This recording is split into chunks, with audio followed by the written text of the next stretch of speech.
Hey you, get on the stick. Yo, bring it.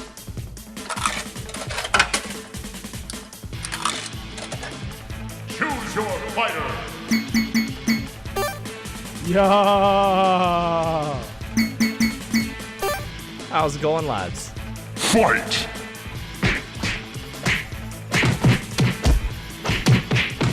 Bang, bang, bang. Flawless victory. SideQuest Arcade. Well, hey there, fellas. Welcome to SideQuest Arcade. I'm your host this week, Micro Manatee, joined, as always, by my friends Brian, aka Happiness, Hey, everybody, how's it going? and young Bryce _ Silent Reveries. Yo. Man, I'm so stoked that we got 3 people in here. I wish we could have got 4, but I'm stoked we got 3. Not that I didn't enjoy our 2-man episode last week, Brian. That was fun. It was a good one. And considering we went 2 hours and 20 minutes, 30 minutes of that being Kingdom Hearts, but No, it was good, You know. man. We crushed that shit. I'm just saying, get more voices in. It always feels better, you know. It's like a party. we finished that episode. I go upstairs. My wife just looks at me, laughs, and says honky tonk, and I'm like, all right. She could hear me yelling about how stupid that word was on the podcast. She thought it was hilarious. Oh man, down at the honky tonk. Talked about country music last week, Bryce. Hell yeah. You guys did some fucking square dancing up in here or what? Absolutely. Fucking Totally. did some yodeling. Played the banjo. It was a Some good fucking fucking- time. Cotton Bryce, Eye I gotta Joe. ask you, as an American that lives down south, do you ever actually hear people use the word honky tonk, or is it entirely just a music thing? Nobody says the word honky tonk. Okay, thank God. Look, Whammy's Secondary Community Challenge. Let me know if you've ever actually seen people use the word honky tonk legitimately. Ribcage.org. Yeah. Ain't never heard no one say ribcage.org before, but go down south all of a sudden. Like, oh, we're in wild country now. So, Bryce, we got to address something before we ask about weeks, okay? Super Bowl's on, right? Yep. Your team's on. Yep. Your team wins. Yep. You're out here drinking motherfucking Dasani bottled water. What's going on? Look, man, turn over a new leaf. We're on the straight and narrow. We're drinking water. We're getting hydrated. Hydrate, gang. No beers. No drinking. New leaf. What You the actually fuck? quitting drinking? I mean, I'm proud No. of you if you are, or was this just like a terrible accident? No, I just didn't drink this past weekend. What the Yeah. fuck? Didn't drink. I Just didn't imagine a world of Sober Bryce and football or Super Bowl mixing. It was really tough. It was a struggle, but I've proved to myself that I could do it. Okay. That's that's important. I just I figured you'd pick a Super Bowl where the Patriots weren't playing. It's tough. It's tough. tough. One. It's a tough one. I only found out the Super Bowl was on when we started recording, and Flint said, "Oh no!" When you said "can't come record, Super Bowl's on." It was like, Oh yeah. what's Bryce's fucking excuse on a Sunday? Oh, okay. Well, you know what? For an American, that's a reasonable excuse for not recording. The main thing is that I found out something about myself, and there's no middle ground. Where if the Super Bowl is on, didn't start until like 7 o'clock. So if I drink all day on a Sunday and Super Bowl doesn't start till like 7 o'clock, there is 0% chance I'm gonna pace myself drinking to be able to work the next day. So I did the responsible adult thing. Like, people are like, oh, just have a couple beers. The fuck does that mean? Who has a couple beers? If you're going to have a couple beers, you might as well have a couple 10 beers.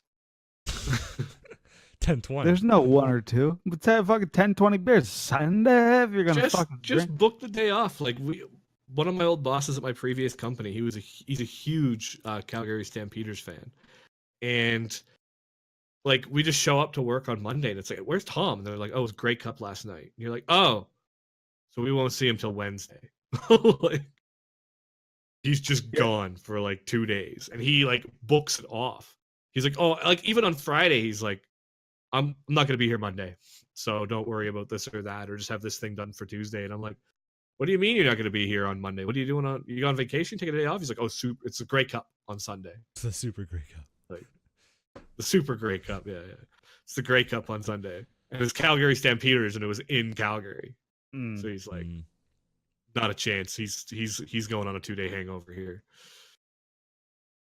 Yeah, see, I haven't learned my lesson yet. I probably should have just did that and drank and had a good time. My buddy next to me is like, "Oh, you want a beer?" I'm like, "Leave me alone."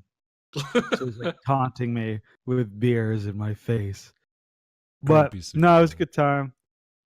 I'm a little glad I didn't now because my wife was sick and now like I'm sick from it. So I could imagine how much worse it would be if I did get all hammered and everything. But it was nice. I remember the whole game down to the end. That is also something that usually doesn't happen. Do you often wake up and be like, I have to check my phone to see who actually won? Or do you usually remember who won? I usually remember who won. I usually have to check my phone to see what kind of videos I made and send out. Do you So send I them would- more to Flint? I send more to Flint himself, but usually they remain just to Flint. It's like Flint's my ex-girlfriend, and I'm sending him all my text messages. Safety net. Safety net. You up, Flint? You up? That's it. Yeah, man. Wake up to like 4 or 5 Yeah, texts or- like, Flint. Oh, okay. Bryce is sending it. I was chewing my pillow. Worst, Snooze. worst thing Flint did was give me his phone number. It just made it worse for him. Oh, yeah. Hey, man. First night, I'm like, "You Flint? Hello, are you up? Need help?" What? Sleep. Oh, fuck, dude. Oh, man, when I'm out, I'm out. My friends used to give me shit for that, too. They'd be pissed. Be like, we tried to get a hold of you last night. Like, when was it? 2 a.m. What the fuck? I'm asleep. I'm not waking up to check my texts. Get out of here. Let me rest. Yeah, one of my buddies puts his fucking phone on like silent, on like snooze. I'm like, who does that? I put my Just phone be a on normal silent all the person. time. Just be a normal person and wake up angry to your asshole friend texting you at 2 a.m. You don't need to put your phone My on phone's on silent. silent 90% of the time. I miss phone calls all the time. I just call people back. I've got enough of a phone addiction that I'm going to go check it pretty regularly, but the noises that it makes drives me nuts. If it's beeping at work, boom, it's silent for the next 3 days. Like, it takes like 2 text messages, and I'm like, cool, I get it. Messages are coming. You're on silent. You're on silent reveries. Yo, that Super Bowl looked kind of like a snooze fest. I'm not gonna lie, dude. It was fucking low scoring, nothing happening for fucking 3 quarters, some shit like that. I could see that. Like, if you're not a fan of either of the teams, I mean, the Rams don't really have fans because of where they are, and they're like newer team to the region. So, like, if you say you're a Rams fan, You're a liar. you're a liar. Dak a Rams fan? Or was he just cheering anybody that wasn't the He's a Patriots? Bills fan. Yeah, the Bills are in the same division as the Patriots, so he's probably just rooting against anybody that's not the Patriots. Similar to like if the Yankees made it to the World Series, I'd root for the other team. But yeah, but to me, like as a Pats fan, the game was like super intense. I just wanted it to be a blowout. The fact that it was low scoring and so close for so long was stressful. Stressful. Stressful. The commercials weren't too bad. They've been better in previous years. But I don't know. You guys probably don't follow Barstool, but there's like a whole another like controversy that was going on during the Super Bowl too. Basically, Barstool, it's a sports website based out of Boston, but they were banned from the NFL event. So El Prez, he's the one who started the company, wasn't supposed to be in the Super Bowl at all. He was wearing like a fake mustache, had his like stupid hat on, ended up getting arrested during the halftime show because they were like, they finally found him. They're like, we got him, to kick him out. So I'm like following that whole storyline on Twitter. So I can only imagine what it's like to bet $100,000 on the Super Bowl and be in a jail cell underneath the stadium and not know what's going on. Oh my god. He bet $100,000. Yeah, at least said it said it was the biggest bet of his life. He never gave out like The full exactly amount. how much it was, but yeah. I mean, at I least wish he I won, I need assume. I that feel play like that money. only helps his notoriety and probably helps his brand. From everything It I've seen you does. link to them, and like I remember seeing a story come in where I was reading a story about it where some kind of brand tried to pair with Barstool, and they had like 90% of the way, and then realized the type of people that Barstool was, and then like pulled out and tried to chastise Barstool, and Barstool's like, "Your fucking problem, see ya," and it just like again like grows their notoriety and grows their money. Yeah, And yeah, that's the whole thing. Like they even admit all the NFL commissioner have to do is let them into stuff and stop this whole like little quote unquote grudge he has against them, and it would end it. But by kicking them out of shit and banning them from stuff, you're just giving them more publicity. So they're like, I think he's secretly a Barstool fan. He's banning us from stuff because he knows it's going to make us bigger. You know, that's the galaxy pretty brain funny. play right there. Yeah. Oh, You think he's dumb. Actually, he's smarter than everybody. dude. Also, I've Got- been seeing a lot of Speaking of people saying that general sports are struggling though. Like viewership is just at like all-time lows. And you heard that too, or um, I don't know. I know the they Super haven't Bowl was grasped down. a lot of the younger generations? I don't know. I don't know. Maybe their viewership down from like 200 million to like 180, and they're like, "Oh, panic!" I Like, think their traditional viewership is down like cable TV, but a lot of the younger generation are on the internet and they're like, I am just gonna Google a pirated stream of this, and it's not gonna count to their official numbers, but I'm gonna watch it anyway, right? Like that's what I do with hockey games if I want to watch one. now, Okay. the last question before we leave sports, because again, I'm totally ignorant on it. But is the Super Bowl pay-per-view, or does it show up on like cable TV? It's on cable TV. It's for everyone. You don't pay money for I it. mean, if people are watching a stream of it and still watching all of the ads, is that really hurting them that bad? I mean, the ads, I think, for a Super Bowl ad is like $5 million.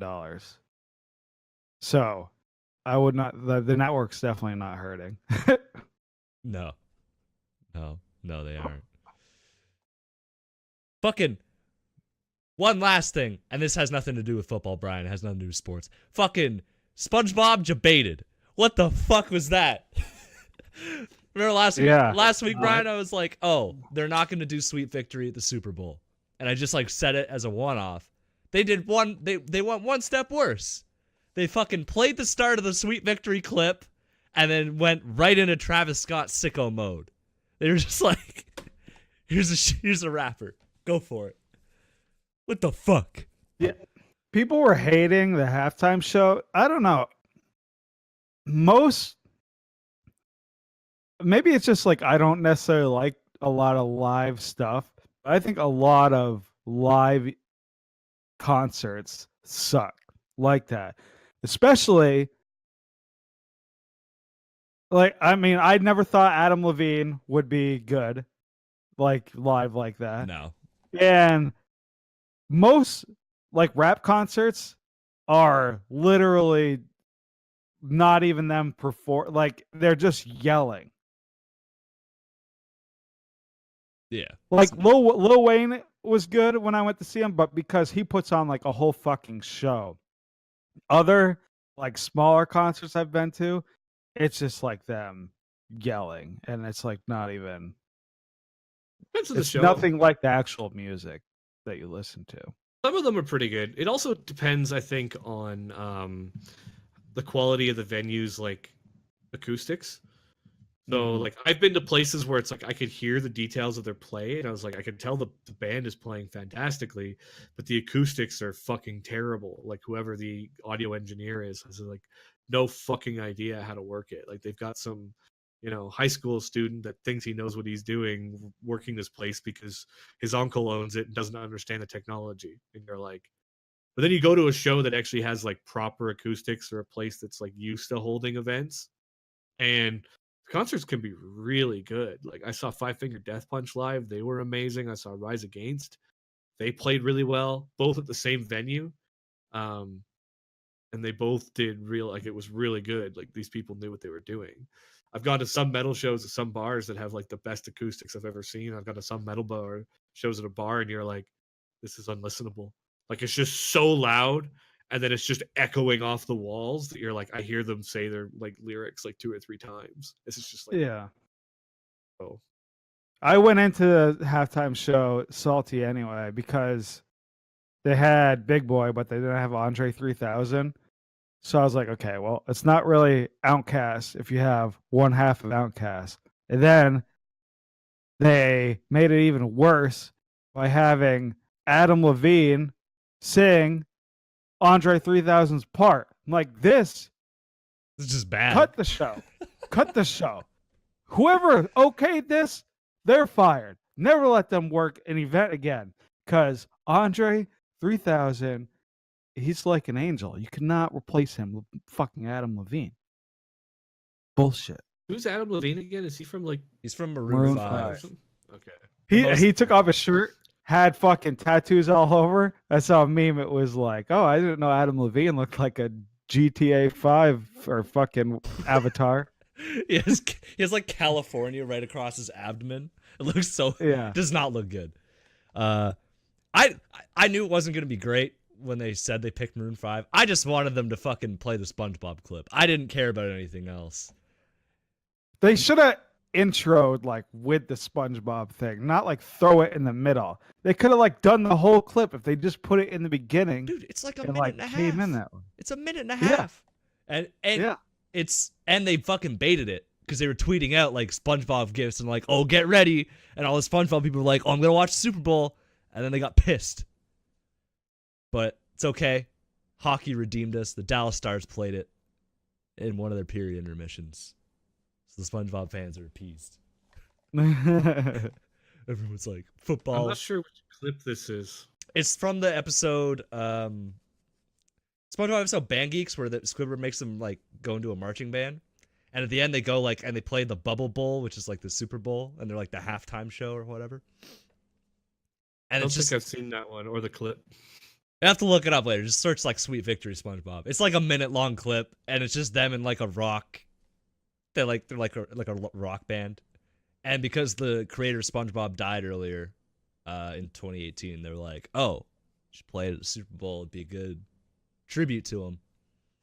And everyone was on board, and the stadium that was holding the Super Bowl was like, "Fuck yeah!" Maroon 5 was like, "Fuck yeah!" And then they just baited everyone. They're like, nah, we're not actually gonna do that. Just kidding. We're not actually. We're gonna say we are, but we aren't. Get fucked. Oh, Interesting. Well, that's enough sports talk for me. I'm sportsed out. Sports. All right, Brian, how was your week? Hit me with it. What have you been up to? So it's been like 4 days since we recorded on Sunday. Yeah. Still on time off. Go back to work in 2 more days. So I got 1 more day at home. I don't know. I didn't really do a lot that was productive. I was like looking forward to this 10 and 10 rotation, forgetting that I'm starting for the most part most of this 10 and 10 rotation when it's minus fucking 30 outside, and it's like, okay, yeah, I'm not gonna go hiking. I'm not gonna go biking. I'm not gonna go do any photography. I'm not gonna go buy even junk food because it's too cold to get in the car. I'm not doing much except sitting down here in the basement. And so I think like I finally went and finished Kingdom Hearts, and it was good. I said the first 24 hours were worthless, and I knew the last like 3 would be good, and they were. And then I was like trying to find something to kind of sink myself into. I've been ever since I quit Smite, I still have zero interest in going back to Smite.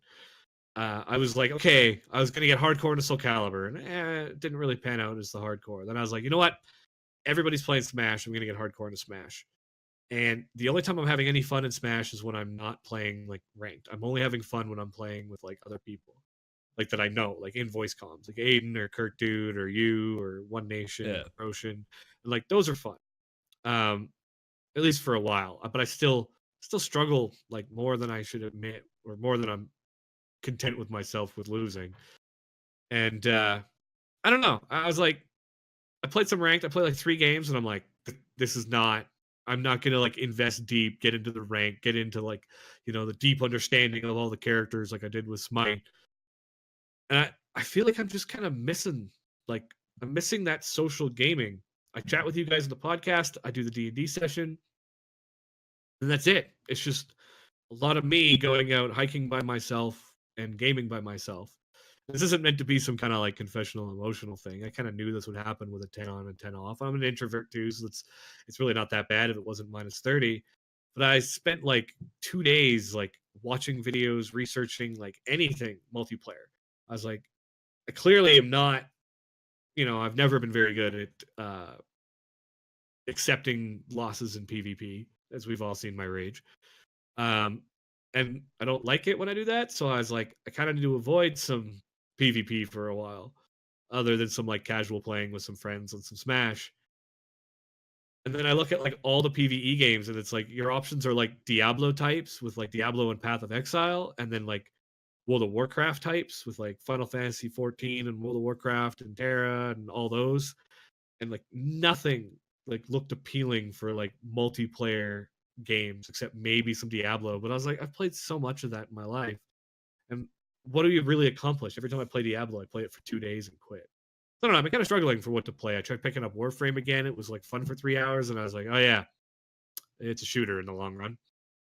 I'm not really a shooter player, and this was already starting to get repetitive 4 hours in, so it's not a positive sign for being my long-term game. So then I just went and said, fuck it, and started playing some single player games again. Maybe I'll find something later. I think that's why I originally started talking about doing a second D&D campaign. But then I realized that like it is so much work to even prep one, at least the way I prep. I'm not very good at just picking up the module and just reading as we go. Like You don't I want like to just be a player in another one? well, I'd love to be a player in another one, but how do you join somebody else's campaign on a 10 on 10 off rotation? Somebody like, are they going to schedule their campaign solely so I can play, or do I do it like my current Tuesday campaign, where I've got my like positives and qualms with it? There's the days where it's fun, and there's days where I don't like a lot of what the DM does, but I like the social group. And so I kind of struggle where I'm always like, I'm gonna quit it. Fuck this. I'm not playing this anymore. Our character backstories don't matter. We're completely railroaded, and there's no danger. And then the next session, fuck it. The people I'm playing with are a lot of fun. The banter's fun back and forth. Okay, I'm gonna keep playing. There's really no point in quitting. It's only, I only play now once every like 3 weeks because of the timing of my schedule. And we've been struggling to meet so often that it's like, if I quit, they're struggling with, everybody else is probably going to have to quit. There's not really enough people. And then most of the people are going to want to play on like a routine of like once every 2 weeks, once every week. And that's really hard with 10 on, 10 off. Unless I was to try to call in, but I could have maybe squeezed in like a phone call in before they switched me in camps. I used to be in a camp that I could walk 5 minutes from my office, and now I'm in a camp that I have to bus 40 minutes. Oh fuck. So yeah, it sucks. But whatever. There was four engineers, 2 roles, and only 1 room in the close camp, and my role had it for 6 months. Or actually my role had it for 2 years. And so they just did a switch. So I'm like, okay, well, if I quit work at 6:30, I catch the bus at 6:38. I get to camp at like 7:20. I eat dinner. It's 8:00, and I'm going to bed by 9:15. There's no way to play D&D on the nights then. I could maybe like pack a big lunch and skip dinner. I could maybe be a bad employee and just like fuck off early. But most people start D&D at like 7. They don't start D&D at like 5 or 6. So it's hard. So far, I'm struggling actually a bit with the schedule. I thought I would love it. I was like, oh yeah, 10 days off would be great. But I don't know, it's tough. Most people work like Monday to Friday, or at least most people I know. And so, and I'm home for 10 days, and there's like the one weekend I'll often get on these 10 days that I can hang out with people. And then the rest of it, like 9 to 5, nobody's home, nobody's available, everybody's gone. I have to entertain myself for 8 hours, 9 hours. And then I could play like 2 hours of video games. Like I really got used to the 9 to 5, coming home, doing this or that, and then playing an hour or two of video games with people. I felt so much more social. So we'll see. I don't know. I'm probably stuck in this role for a while, and I'm not gonna like quit the job. Even if I asked to leave, they'd probably take a while. I come up and down. I also struggle in the winter. I'm a miserable asshole every winter. So Cold weather hits you hard. cold weather hits me hard, yeah. And so maybe come spring, I'll be like, oh man, I'm hiking like all the time and biking and out in the sun, and this is amazing. But fuck me, it's minus 30. I'm hiding in the basement playing video games. But by the time you sat around playing video games for 9 hours, you're so lethargic that when people are finally free, you don't want to do anything different. Yeah, you don't want to break that cycle. Like, fuck it, I'm already on the couch. I've already been sitting Bundled here for up. 8 hours. I'm not gonna change what I'm doing now. You've been watching cartoons? No. Thought about watching some anime, but the thing is like I've got so much free time when I have the free time that, again, am I just gonna watch like 8 hours of it? Or am I gonna like watch 2 hours of anime, 2 hours of this game, 2 hours of that game, 2 hours of this? I had a friend that did that once. We were playing, I can't remember what it was, and he literally scheduled the hours that he played everything. Well, He's that's like, wild. I don't know about all that. this was like, the guy was weird. Honest to God, he had definitely some kind of issue. But I talked with him, and it's like we'd all be playing like World of Warcraft, and he would only play World of Warcraft from like 7 to 8:30, and then from 8:30 to 9:30 was his drawing time, and then it was like, and before he played World of Warcraft, there was some, what was that game he was playing? Like that was time for single player games, and he would play them on the hour, and you'd be like, hey dude, you want to come do a dungeon? He's like, I don't have time. Like, why? What do you got coming up? That's my drawing hour for the day. What? Okay. And then he'd have his other hour where he'd watch anime. And like he'd have it just like scheduled by the hour, how he would do everything every day. I don't know. Maybe that'll work for me. Yeah. Never know. Could potentially be more productive if you follow it. Maybe. I did take a day off this week and like do a bunch of D&D prep, and I did a lot in my head and not a lot on the board. And now the ideas that I have require a lot of prep, and I'm realizing when I come home next time, I got 2 days till we play. It's gonna be tight. It's gonna be tight. Yeah, you're gonna have to lock yourself in a fucking room, notepad, just like, all right, Mm-hmm. gonna write everything down. Can't leave. Yeah. But Oh well. Oh well. Young Bryce, it's been a couple weeks. So How's it been? How you been? I don't know if Flint told everybody. We started playing Dead Island. Oh, I saved that shit for when you came back, buddy. I remember you So- guys talking about playing that together. Did you not say it on the podcast, or did you just talk about it after recording? We I might have talked about it after. Cause I forget, because I think last time we hit up some business tour, then we recorded as Flint was downloading it, something like that, maybe. But we started playing. Flint, I'm pretty much following Flint around, which is fine, because he's played the game so many times that he pretty much remembers everything off the top of his head. So we'll do all the quests. I'll follow Flint around. It's a good gaming experience for me. I don't care. It saves a lot of time because I'm not looking at the map trying to find out all the quests and being lost. Like, that's half the game. So Flint leading me around, I get to sit back, drink some fucking beers, play some games. What Flint didn't tell me originally is I'm pretty sure I picked the character with the lowest hit points in the game. So you're so Flint's over there. gung ho about it, bro. She looked cool, dude. She got knives and shit. She fucking stabby stab. I'm like, oh, fuck yeah, this girl's gonna be pretty cool. So Flint's over there, 1,000,000 HP, banging people with baseball bats. I get hit by a zombie once, die. Flint's like, you're dead again? Yes, this fucking zombie two-shots me. And then like she uses little knives, so I gotta be close. So if you don't time it right, I just fucking die. It's literally like, Flint, I'll be right back. He's like, what happened? You died again? I said I'll be right back. I didn't say I died. I mean, maybe I did, but hey, Look that's down, what happened. health bar empty. You see it slowly filling up. Like, oh, there he is. There's the man. Flint, I coming need a around. I need a revive. I need a revive. I've very So much then- picked the tank.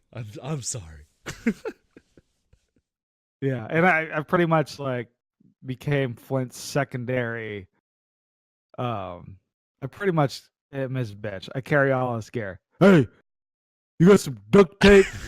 Yeah. Yeah, Flint, here's 3 duct tape. He fucking makes some super cool ass weapon on the little fucking workbench. Look at this. It's like a fucking baseball bat with a fucking saw blade going through it. This looks pretty cool, doesn't it? I was like, yeah, Flint, that's pretty cool. How do I make one? Oh, I have the mats. Flint took them all. I fucking tell you, dude. Like, save your mats. You can fucking build a cool one. You're like, no. Here you go, man. Yeah. You need all the mats for the cool shit because you gotta lead the way. Because I'll die if I lead the way. Dude, just wait till we get to Riptide and I don't know where we're going. And we Oh shit. gotta wander Oh through. no. Oh no. So then, see, Brian, we ran into a very bagel moment with Flint. Bagel moment. Oh, A come bagel on. moment. Come I on. don't know. I don't know if Flint was being serious or if he was saying it to fuck with me the whole time. Oh, I'm But- being dead ass. Oh fuck, I'm sick. God damn. So the whole premise of fucking Dead Island is you're on an island, there's fucking zombies, for whatever reason, you're immune to them. So you're doing shit for all the survivors. Which is pretty funny. One dude, there was a quest. This dude's wife is like, hey, my husband, go save him. You get to the girl's husband, he's there with like 5 girls in bed, banging all of them. And he's like, go tell my wife I'm dead. It's like, oh shit. What the fuck? This is fucked up. So, Oh, another fuck. quest. The motherfuckers need supplies. They need food and they need some drink. So they want you to go get them juice. So Flint says to me, all right, man, we got to go get the Capra Suns. And I ignore it. And I laugh a little bit to myself. I'm like, okay. He's like, yeah, dude, we gotta go get the Capra Suns. Let's go get some more Capra Suns. I'm like, Flint, what the fuck are you talking about? Dude, Capra Suns. I'm like, Flint, it is Capri Sun. It is not called a motherfucking Capra Sun. So after that, Flint's like, dude, it's a Capra Sun. I was laughing so hard, tears rolling out of my eyes. It is a fucking Capri Sun. Nobody in their right Capra mind Sun, calls dude. it a fucking Capra Sun. No. Shit, I guess I ain't in my right mind then, because I've been calling it Capra Sun since I fucking saw it. No, Dad, give me one of them Capra Suns. Uh, Fucking Capri Sun. Fucking little Flint, 12 years old, buddy pulls out a juice pouch. I'm like, oh yeah, fucking Capra Sun. You want to pass it over, please? Oh, fuck. Oh, Yeah. Capra Sun. That's the way I call it from now on. I gotta add it to my list. Philip Mignon.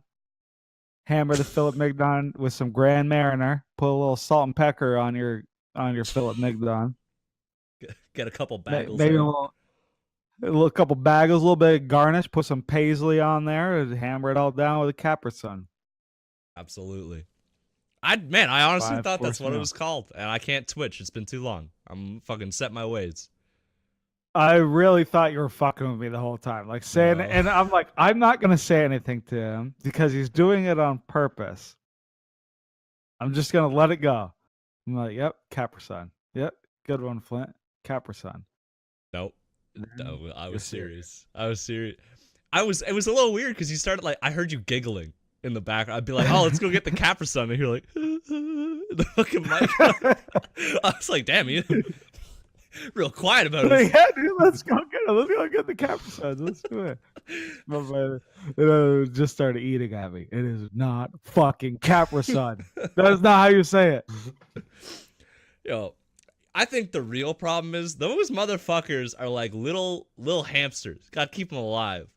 Half the missions are like, gotta go get food, gotta go get water. We drop the fucking Capri Suns off, and the dude's like, we've already drank them all. We need more supplies. Legitimately there too. Yeah.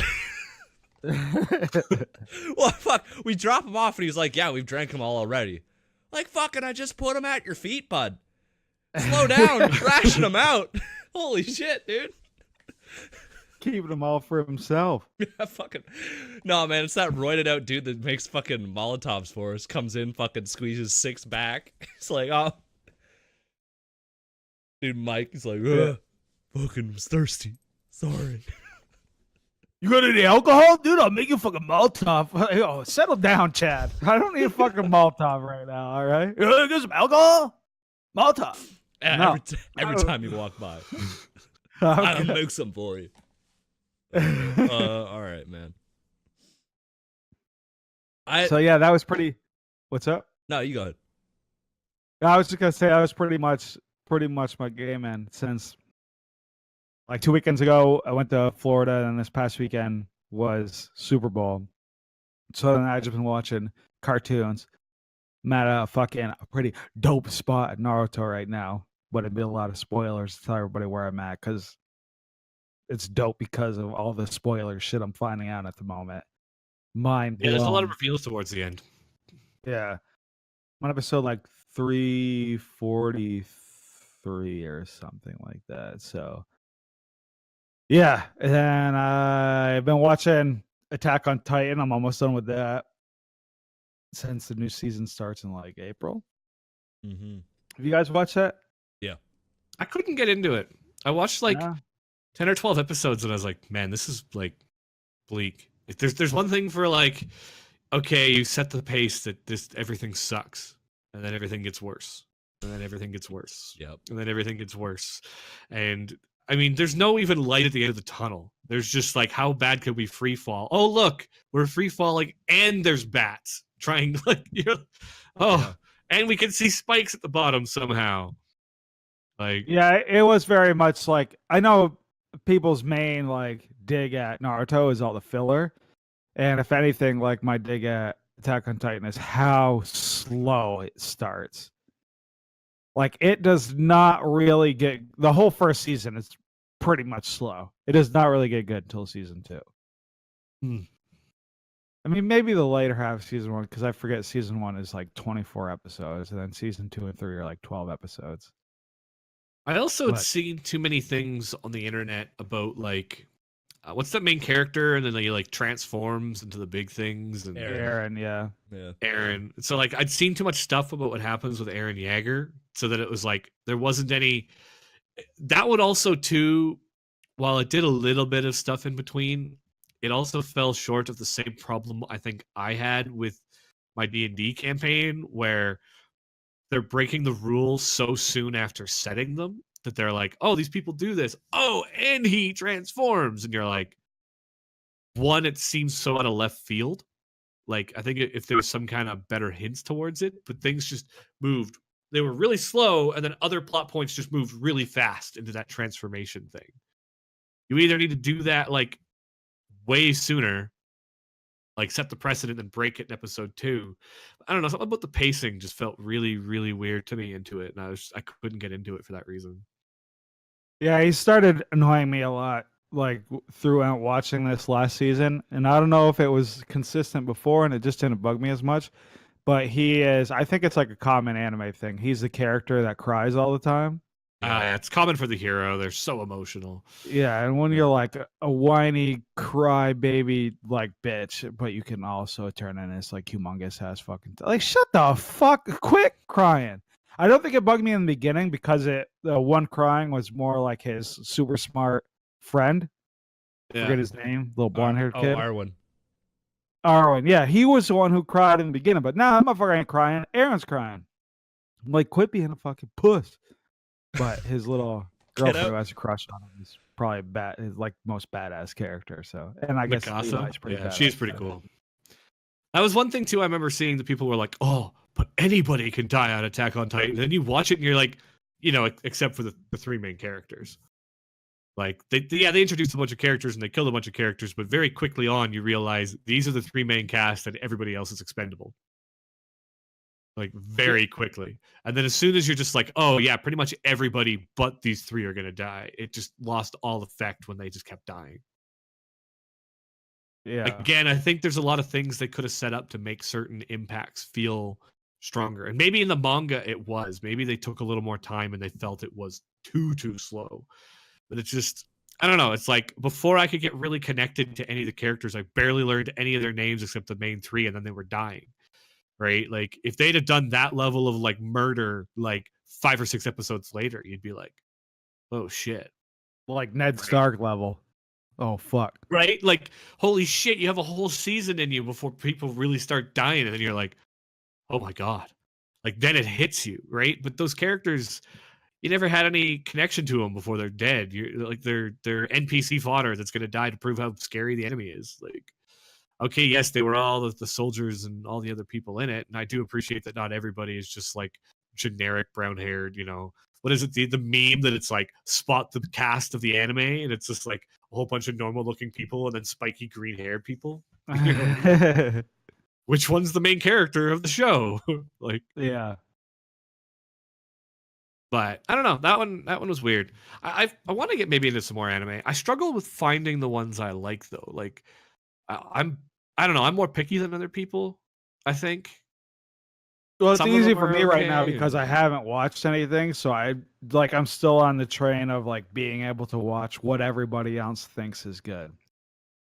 Yeah. Like on Hulu right now, like once I'm done with Attack on Titan, Boku no Hero, or whatever the fuck the Japanese That's a good name one. is. Boku no Hero That's Academia. I really enjoy that one. That's a good Yeah. one. I'm trying to convince my wife to watch it and she's like not in an anime mood.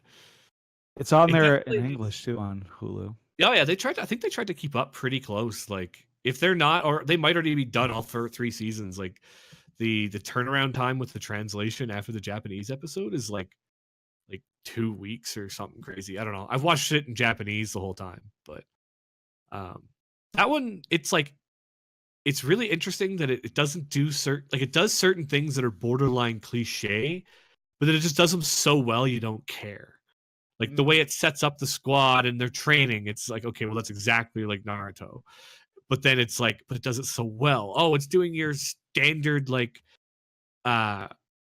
it's doing a lot of things that are very standard. It's almost like it's taking the tropes and then being like, but this is how you actually do them. And you're like, oh, because a lot of the writing and stuff, you're like, this is just almost the most generic thing I can find. But they just do it so well. You're like, yeah, you don't have to do anything wild and crazy if you just do it quality. I think anyway. But I also am somebody that, some people are like, oh, I'm so done with Marvel movies. Give me something with some meat to it. And I'm like, oh man, when's the next Marvel movie? I can't wait. Dude, Like, people are pissed that Avengers Endgame is 3 hours long. I was like, I want it to be 5 hours. I don't give a shit. Throw an intermission in there. I'll I'll be watch there it all all. day. I don't care. This is 3 hours does get pretty long though. They're Like, considering having an intermission during it. I'm like, no, That's for pump the it into week. my veins. that's- Yeah, it's for that's the week. Bring a piss cup into the movie theater and sit there. oh God, do remind me not to sit next to you. suffer.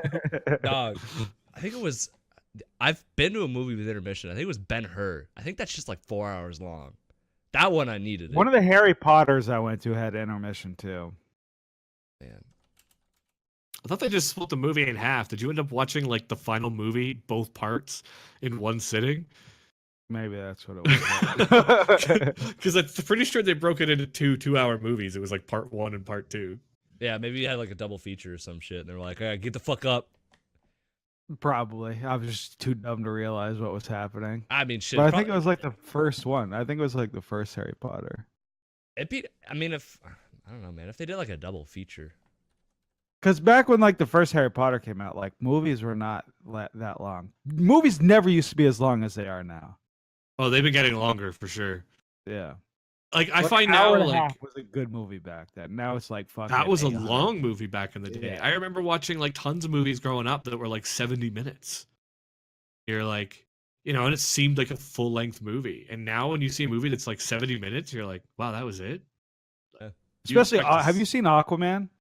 Yeah.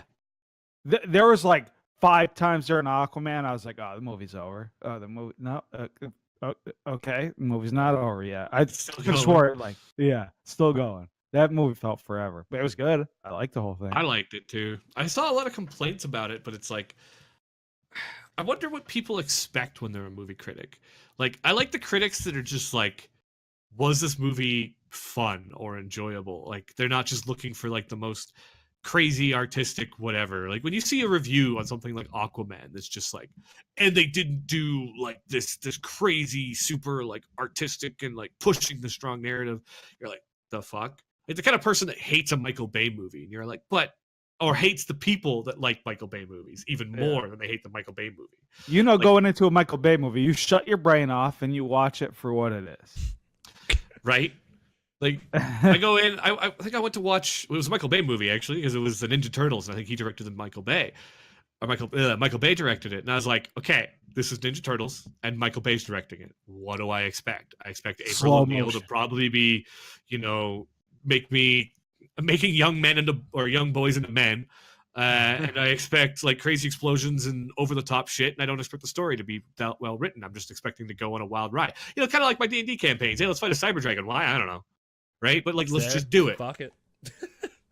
I Might as DM well. like Michael Bay makes movies. That's I can respect that. But then you get the people who are like, oh, it's just like, who do you think you are? Are you really like that above an explosion movie? Really? Like, I'm sure they've got a man bun. They're probably wearing a knitted hat, and they're going to call it a knitted hat, not a toque. They're probably wearing a scarf at the same time in April, and their pants are too tight. Very specific. I was trying to describe a hipster. I'm a little bit out of the loop. What's it? Okay, oil mustache, got the curls up, fucking glasses with no lenses. Or fake Ooh, lenses. glasses, no lenses. Yeah. But they gotta be like the circular, like horn rim ones, No, it can't just be like a regular fucking glass. It's a specific style. I won't fault them for it, but yeah, man, I don't know. I like short you been up to, movies. Clint? What have I been up to? Man, I was gonna tell you. I think I told you. shit. I think I told you on Messenger, but I won a giveaway while you were gone. Oh yeah. I won a giveaway. Yeah, I won a business tour giveaway. Oh, really? Yeah. Tell them how you won, Flint. Yeah. So their Twitter account has less followers than the SQA one. They're not a very popular game. We're trying to hype them up. We're trying to. No, make the them game's grow. sick. Business tour, sponsor SQA. We'll pimp you out every fucking week. I don't care. But they had a contest, and they were like, "Hey, why don't you you have to list your 4 favorite resorts, and if we'll pick from the people that reply to this tweet their 4 favorite resorts, and we'll give them a skin because they have skins."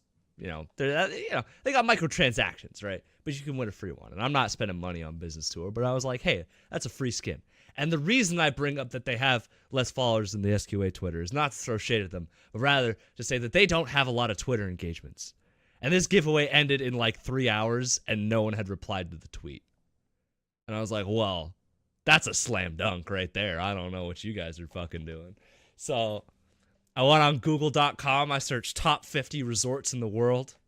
I picked the first 4 from the list. I copy-pasted them into a tweet. Hit reply. 2 hours later, like, congrats, you won the skin. It's like, oh, fucking sweet. Thanks, business tour. I appreciate it. Oh, motherfucker. Easy. Mr. Mentos skin. And you know what? I think it's skin disadvantage, though, because I was like, I got to play a game, check the new skin out. Went bankrupt the first game. I was like, okay. That's Fine. what you do, though. Yeah, we discussed that. Yeah, it's a win or a bankruptcy, so, But I thought it'd be more wins than bankruptcies with the new skin. I thought I'd have a skin advantage, Mm-hmm. But Guess not. I'm gonna keep my eye out for more giveaways. Keep my eye out, and look around. But I'm gonna have to hit that follow button on Business Store. Give you some giveaway competition. shit, it was right there. I was like, dude, this is free. No one replying to the tweet. I kind of felt bad. I was like, I'll throw him a bone. They just shut their doors if nobody replies. Fuck, man. Guess no one wants this Mr. Mento skin. Yeah, man. I will say they were very prompt, very professional. They're in my DMs right away. They're like, send us your Steam profile. Here you go, man. And then like an hour later, they're like, it's in your fucking account. Good luck. Have fun. Oh, damn. All right. Dope. Easy peasy. So that was pretty funny. I have been playing the hot new battle royale on the market. I tried Spellbreak. I can't talk about specifics because there's an NDA out and the game's in alpha, and they're really protective about it. Not that they've fined us, but you know, safety first. Only thing I'm gonna say is I don't know. It wasn't clicking for me. But this new battle royale game came out called Apex Legends, and it's by EA, and you have to download Origin. And I'm like, I don't know, very distrusting of EA, but this game is fucking sick. And the reason it's sick, and I think the reason that a lot of people are really enjoying it right now, other than the fact that it's got the ninja effect going where all the big streamers are playing it for like the first week, is it's a complete game. It's not released as early access or beta. They just said, here's the game, it's finished, it's polished to like an Overwatch level of polish, if that makes sense, like with the artwork, how everything runs. Nobody even heard anything about it. Then it just dropped. That was the other thing. They just like, there was no hype train or anything. They just said, yeah, by the way, here's a new game. Have fun. And they released it. And I heard it's made from Titanfall? Yeah, it's the guys that made Titanfall, yeah. So they didn't they were gonna make Titanfall 3, and then they said, fuck that, we're not making Titanfall 3 anymore, and they made this battle royale game with the dev team. So it's got the gunplay and kind of like the mechanics of a Titanfall game where you can go over obstacles and things like that. And there's a lot of aerial shit. But it's very, very clean, and it has a AAA feel to it that I don't think a battle royale game has really matched. Blackout came close, but I feel like they faltered in a lot of key areas. Like this one has like a VGS system, kind of like Smite, but it's all through the middle mouse button. So all I have to do is like middle mouse click on something, and it'll give a specified ping. Like if I middle mouse click a weapon, my character says, hey, there's a weapon over here for my team to pick up. Like, so I don't need voice chat. I don't have to talk to my fucking teammates, because I hate doing that in solo queue. Like if I have to queue squads and they're like, get some dude with a fucking $30 headset talking through McDonald's Wi-Fi like, hey, how's it going, guys? My name's Barry. I'm really excited to meet you. I'm like, oh, Jesus Christ, Barry. I just want to fucking play some. I don't want to talk to you. I don't want to communicate. Nah, I just fucking middle mouse. I'm just going to pretend I don't have a mic, right? Exactly.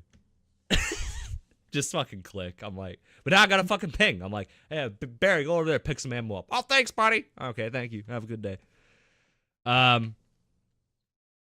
and it's really similar to other battle royales, like Realm Royale, where it's got class-based system, so everyone's got alts and different abilities, so you can make a team comp in your squads, which is really interesting and fun.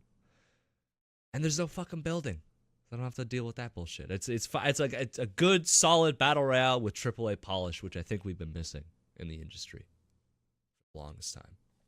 Think it'll last long term, or do you think it'll flash in the pan? I hope so. I feel like everyone jumps the gun. They're always like, "Oh, this one's the Fortnite killer." Like when Blackout came out, they're like, "It's the Fortnite killer," and then no one played it. I think this one probably has a better chance because it's free to play. I was gonna say it's free to play, yeah. Yeah, Blackout you have to invest, right? I think what's eventually gonna kill Fortnite is nobody will see it coming. Like nobody saw Fortnite becoming what it was. Fortnite just grew like organically over time. Yeah. Like it started as a different game, then it dropped a battle royale, and then it just like grew and grew and grew, and then just became this like monster that it is now. And League of Legends was kind of like that. I think World of Warcraft might have been big from the day it dropped, just because of Blizzard's The history. Blizzard hype, yeah. Yeah, like the Blizzard hype, but it wouldn't surprise me if this one was more longer term. I think this one will be longer term, just because how they dropped it. You have to be pretty confident in your game to just release it. Like, either you're not confident at all and you're just trying to slide under the radar, or you're like, no, this game is fucking sick, and you just drop it. And you're like, it's okay. We don't need a hype train. The game speaks for itself. And the fact Can't ask for much more publicity than what it has right now. If you check out Twitch, oh yeah, it's like, the number one game. does Easy. anything else like what is it's number one still? It should still be number one. I'm pretty sure. Oh yeah, 231K viewers, then League of Legends at 130, and then Fortnite at 120. Yeah, exactly. And I mean, again, a lot of that is all the battle royale streamers are coming over, like Shroud, Ninja, Summit. They're all coming over. They're all playing it. So you get that first couple weeks. But the thing that sets it apart from other BRs that they've done this with is it's clean, it's crisp, it plays well. Like, there's very little lag, especially considering the amount of players, right? Like, you think 231K watching, but I think they already have over 1 million concurrent players.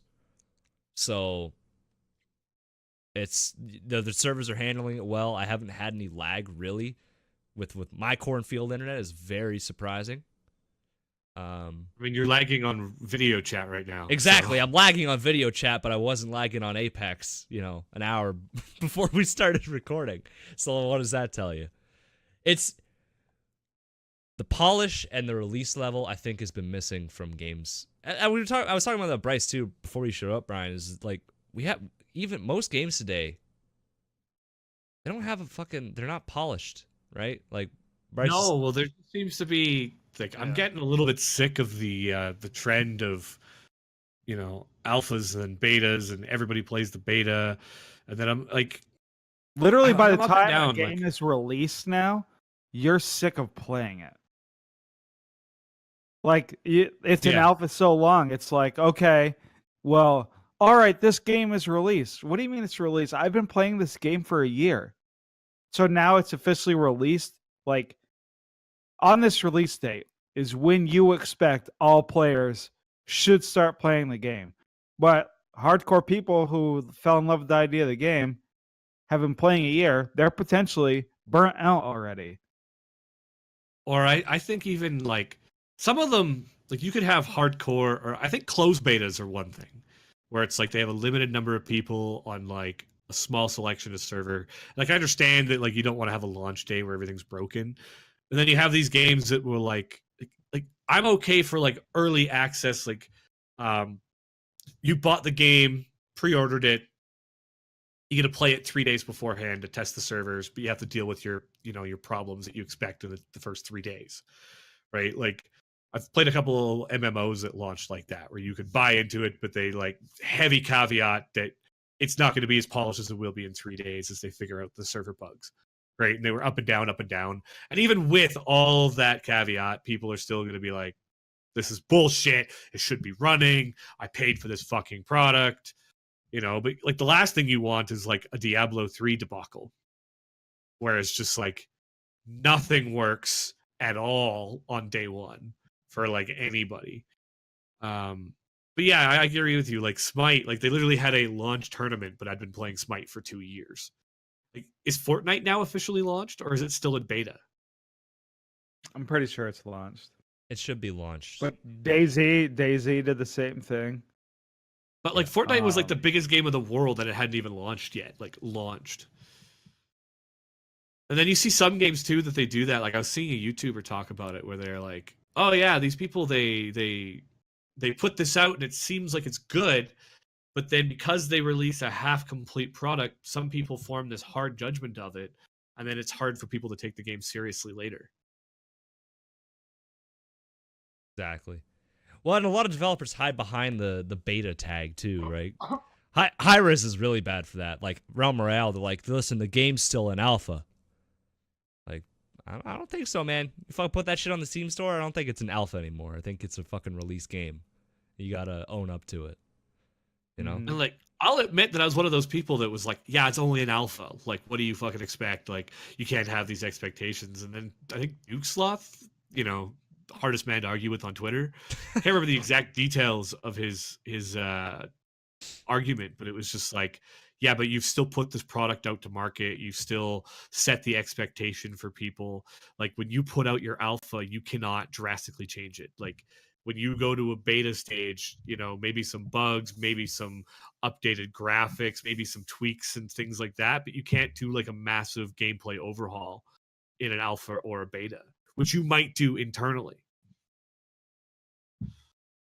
But Exactly. and I was just like, all right, Duke Sloth, you're the boss of Twitter, and you've swayed my opinion with some strong arguments. I now no longer share this excuse that it's just an alpha. Your point is too strong. Yeah. Well, see, I think like games that actually have like a closed alpha where you have to sign up, I'm okay with that, right? Because basically they're testing the waters, and that's fine. When you make it public and anyone can join, it's no longer. There's no. Yeah, if you're buying into it, like that's one. Like, I haven't played. I tested Spellbreak's controls a little bit, and I was like, "This is gonna take me a long time to learn." But that was about all I did on it. But yeah, like to buy into it, it was like an $80 buy-in or something like that. Like, you had to buy like a full game, and that's not like hidden by their non-disclosure. That's like right on their website. Like, you can enter to get put in, or you could just buy in for like $80. Exactly. That's a heavy commitment for an alpha game. It is. It really is. Where's this one? I had to download Origin, which, is a commitment unto itself. I might still have Origin from something ages ago. Boys, I got my Xbox Live gamer tag on Origin from when I was 12 years old. It's fucking rough. I'm not micromanatee on there. I kind of wish I was. I forgot about People it. also fall into this like brand loyalty stuff when it comes to that. Like, oh, it's not on Steam, I'm not gonna play it on Origin. Like, who gives a fuck? The same thing with like the Epic Store. Yeah. I mean, it's okay. People need products better than Steam. Steam does pretty good. Like, I think people would have a bigger problem with Steam if it fucked up more. I think the other thing with Steam, like, I find its chat communicator is terrible. Its voice setups are often terrible, but then Discord is just so popular that like all of Steam's shortcomings that haven't been fixed, there's better alternatives that people are using anyway, and it's just easier. It's like I'm gonna go back to Kingdom Hearts here for a second, but it's kind of like being like, hey, I want to play Kingdom Hearts. Oh, but I have to play it on 5 different consoles, and the next one that comes out that's probably not main title, it's probably going to be on some new PlayStation attempt at a portable device. Right, and then the one after that will be on a Switch as its temporary game, and the one after that will finally come back to like consoles. And you're like, can you just stick to one platform, please? Like, how many of the whammies they have an Xbox or a PlayStation? You don't see a lot of the whammies saying they have both. Most of them have one. Yes, PC, you can download it for free, but it's just so much nicer to not. Yep. It's a lot of Fortnite also has a lot of shit right now that people don't like. Planes, beds, fucking boom boxes, like just a bunch of shit. Like, people were getting frustrated with Fortnite, so Apex came at a good time as well. I'm wondering if they had the game done and they were just kind of waiting, like they were watching all the VR games, and they're like, okay, now everyone's mad at Fortnite. Now go. Fucking drop it. Yeah. Well, like there wasn't even much of a pre-announcement for it, right? Like you said, it was just dropped. They just dropped nowhere. it. Yeah, and there's no pressure either that way. I mean, there's pressure for the studio because they have to they have to succeed, or EA is not gonna keep funding them, right? But as far as like, there's no expectations, there's no hype. It's just like, here's a game, have fun. We think you'll like it, and that'll bring the Fortnite crowds in. By the masses, but I don't know. I'm not big on the 16 different fucking store launchers. I don't particularly care. Like, it's I'll probably just have Origin for that, and I'm not going to use it for anything else, but I'm not mad about it. I'm more mad that my username is fucking some Xbox Live bullshit and not Micromanatee, and I can't change it. What is it? What is it? It's Jabufro. The fuck is a Jabrufro? Man, if I could go back in time and ask 12-year-old me what a Jabufro is, I'm sure he could give you an answer, but 23-year-old me has no fucking idea. Got no clue. Okay. So, yeah, man, I remember making that shit, but I didn't remember what it was, so like I had to recover my password, and they were like, "Okay, here's your email, Jabufro." And I'm, fuck, really? God damn it, dude! This is some bullshit. Why didn't you just make a new one? Can you not change the name on it like you would with Steam? No, I don't think so. I haven't like cared enough to look, so I mean maybe, but I don't think I can. Oh no, I opened it up. I think you have to put a ticket in and all this other shit. I don't want to fucking do that, dude. Hello, I was 12 when I made this. Please change it. Yeah. Fucking I'm glad I'm not locked into XOX Inferno under XOX. Dude. They won't even let me fucking reclaim my copy of Mercenaries 2. I still have the disc and the DVD, like the case and everything, but I don't have the little code that came with it. And they're like, "No, we can't let you have that. You probably stole that game." Like, motherfucker, it's $5. I bought it when it was like 40. Just like, let me fucking have this one, Origin. God damn. I also heard though that like Origin was really bad for what's the term for it? But like a lot of the games that are on there are really bad about like this is a single player experience, but you have to be online to play. Yeah, Origin doesn't have offline gaming. Like Steam, you can set like you can download stuff and play offline. I used to way back on an old job I had that when I worked at the golf course, and it was like so unbelievably boring. I think I've talked about how boring that job was that summer, and I was really in the mood to play a lot of Dragon Age at the time, and so I would play Dragon Age on my home computer, and then like I had have it installed on both the laptop and my home computer. And then I would just set them both to play offline, and then I would just like on a flash drive copy my save, and then just like go over, put it on the other one, and continue to continue my story, and just like back and forth, you know, before cloud saves. Plus there was no internet where I was at work, so I had to like work with what I had, and that was nice, right? I could do that with the play offline. I've been in lots of situations where we've wanted to play offline with the games we've had installed. Like I went to buddy's house, we were in a party, and we were playing you ever play, there's like this game, it's like Narwhals or whatever, where you're just a bunch of narwhals and you're trying to stab each other. Star Wars. You ever played that, Flint? No, never played that. Star Wars is fun as fuck. Maybe we should play this after. Good. We could do it. But yeah, we were playing Star Wars, and like a couple of kids were there, and it was like a party, and a buddy was just able to pull out a laptop, and we had 4 controllers just sitting there. No internet. It was nice. Like, Yeah, I don't man. know. I hear that. But I'm not too worried about launchers and all that other shit too. I can't. I understand brand loyalty, but it's like whatever, man. The whole reason I'm playing PC gaming is I can just fucking drop a game on here and go. I don't care where I have to get it. Like Unless it's from the fucking Microsoft store and there's a convoluted way to figure out how to fucking download the game. fuck that, bro. Sea of Thieves, like I need to upgrade my OS to play Sea of Thieves. Fuck that. That's too much work. I'm not getting Windows 10. 7 or 8. Yeah, I'm on 7 too. There's a I'm on game 7. on Steam I bought for like $5. It won't launch on my computer because I'm on 7. I'm like, well, I guess I'm not playing it. No, You guys just not like 10, or you just I haven't fucking upgraded to 10? I hate Windows 10 with a passion, dude. Really? I like Yeah. Windows 10. Fucking. I hated 8. 10's not as bad. I hated 8. I hated Vista and 8, but I liked 10. Man, well, okay. 8 was god awful. 8.1 was livable, like you could get around. and 10 is definitely better than 8, I still fucking hate 10. And maybe it's just like the work environment I'm in, but 10 doesn't let me do anything. Fucking, it babysits me. It's like, it feels like Vista again, where it's like, it just won't let me, like, I can't get a little technical, I can't FTP into the shit I'm trying to FTP in. Fucking programs don't work on 7. I gotta, like, bounce back and forth between workstations because I have one that's 10, one that's 7 at work. And fuck it. And you know what? My home computer just works. I just turn it on and it works. I don't have to, there's no updates. I can say, like, no, fuck off.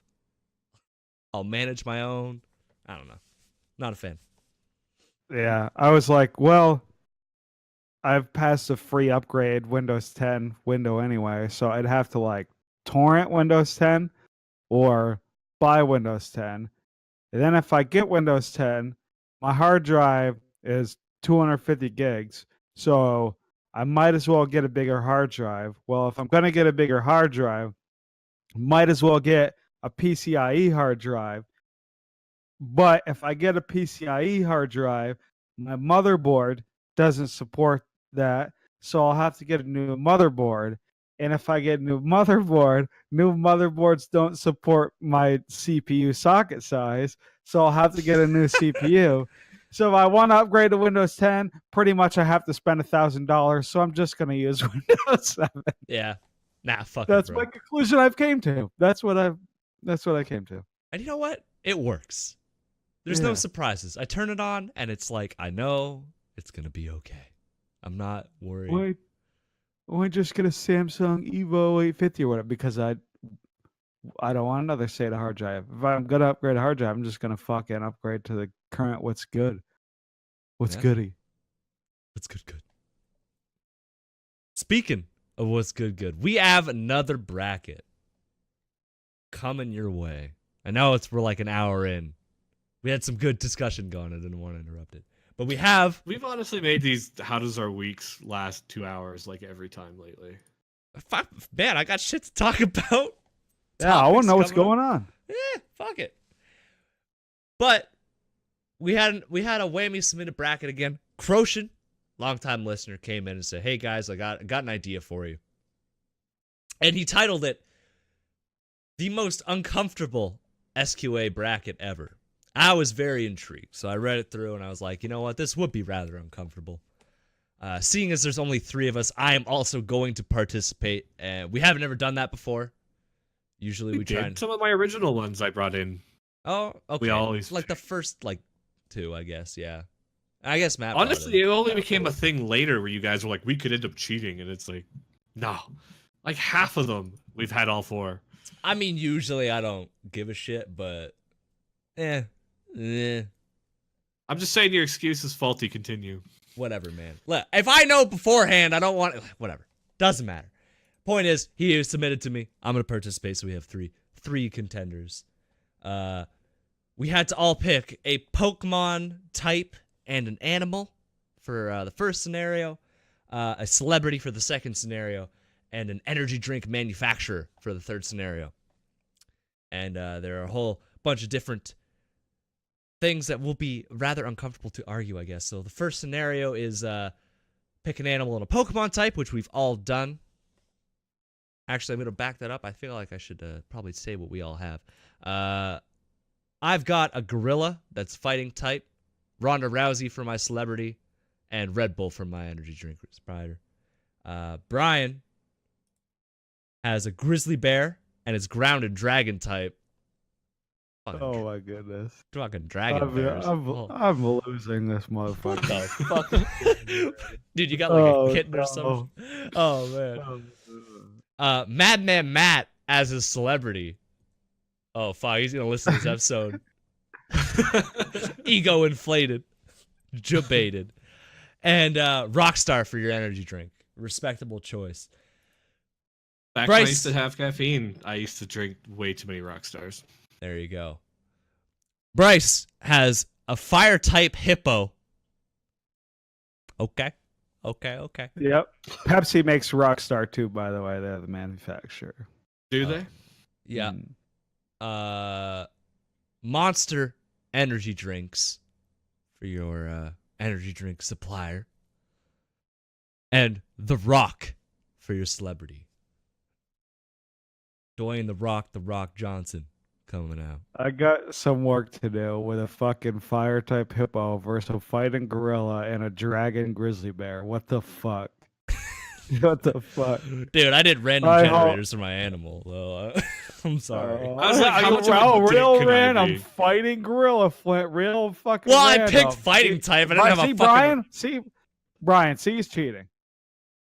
You see? Get out of here, dude. Hopefully, I don't think he's cheating. I picked a dragon bear. All right, so Listen, given the scenario, I don't... This one's going to be kind of hard pressed, right?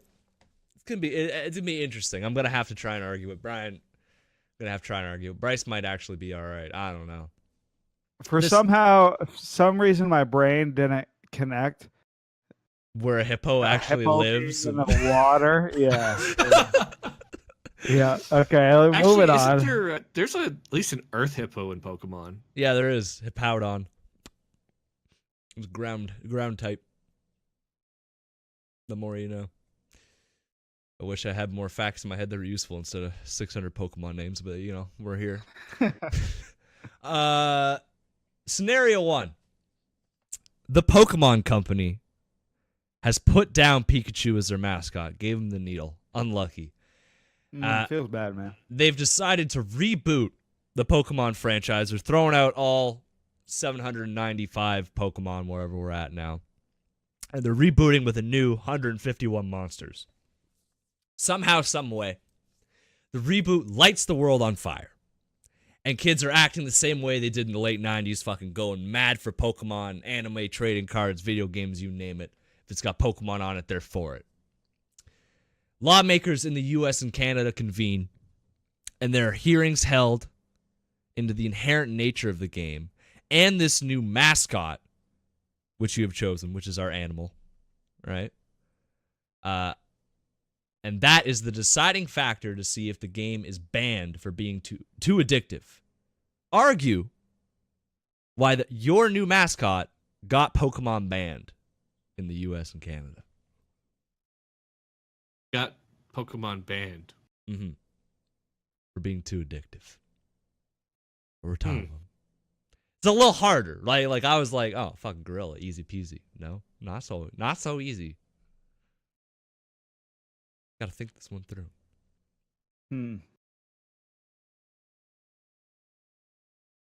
Listen, okay.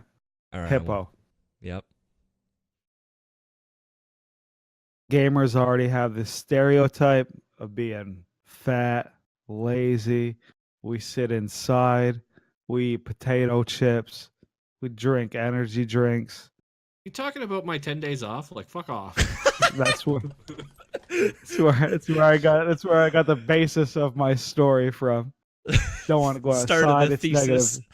It's negative 30 out. Now here we are.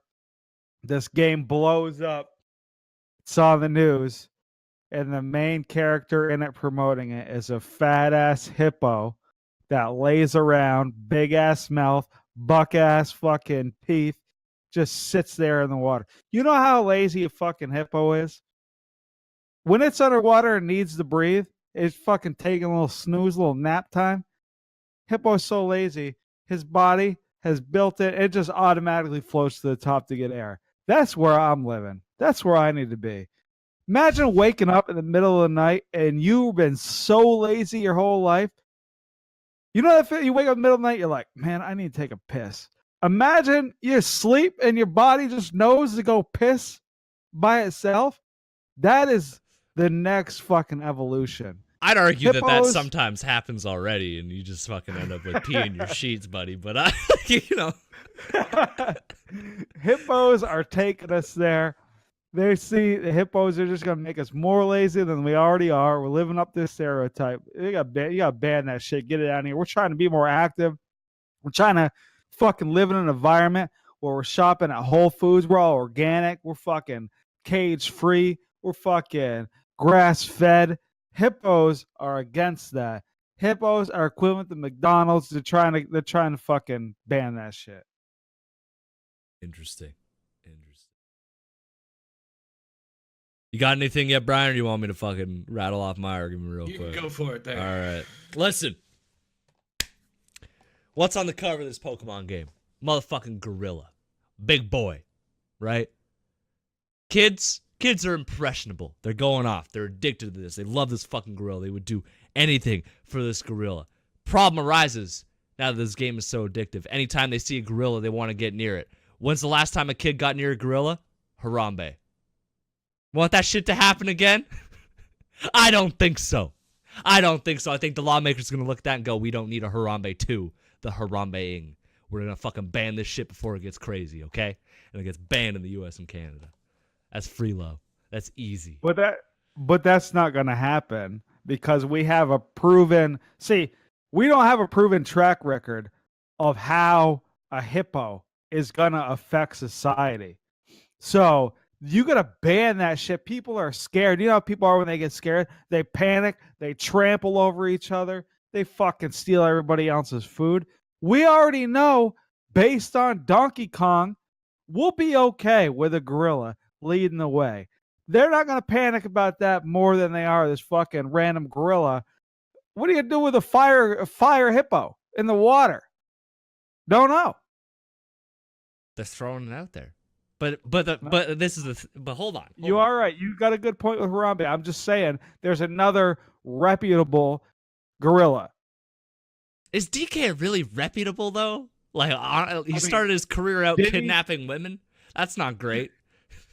You know, no, we're not supposed to judge someone on shit they did 30 years ago, but I gotta say, like, that's pretty rough. Hasn't stopped the rest of the internet. No, it hasn't. Poor Liam Neeson. Anyway, all I'm saying is we don't want a Harambe 2. Poor Liam Neeson. Topical. Look, all I'm saying is we can't. Look, a fire hippo, that's weird, but you're not going to find a fire hippo in real life, you know? Oh, I mean, it's Pokemon. That's what I'm saying. A gorilla close enough. What are you going to like, do? well, Imagine fucking family takes their kid to Africa, safari. Look at the hippos. Fucking kid goes try to light a hippo on fire. Imagine. Unlucky. The fucking endangered species. Oh, there's an epidemic. These motherfucking kids out here lighting hippos on fire, getting eaten. What do you mean they're getting eaten? They eat grass. Yeah, well, the motherfuckers eat a kid if they're on fire.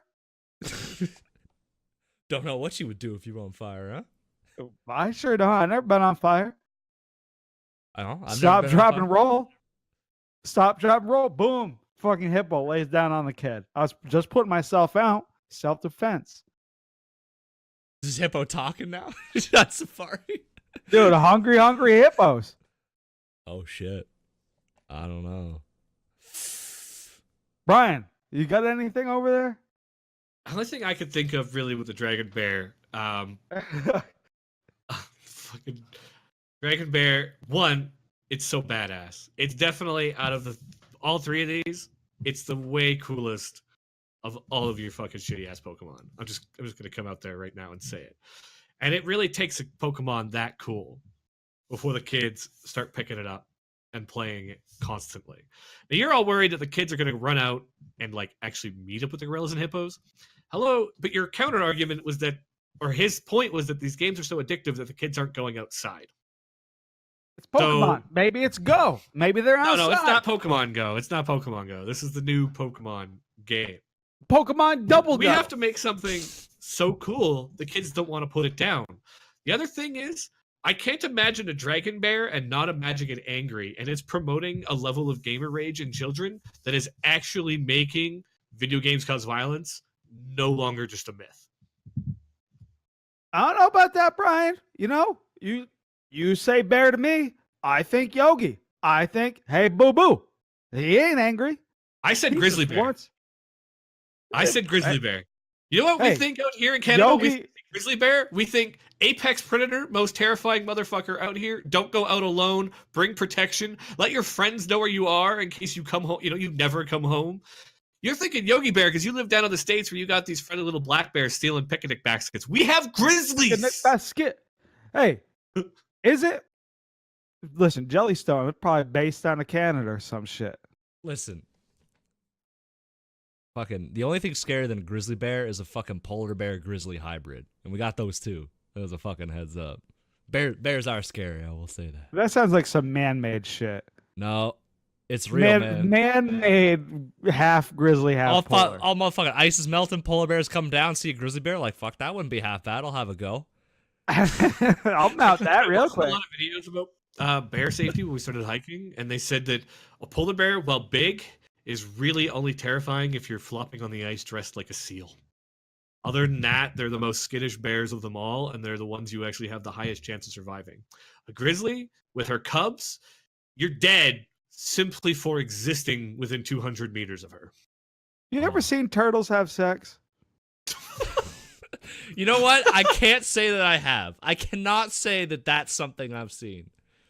You gotta YouTube it sometime. It's pretty interesting. Sure. Pretty Yeah, interesting.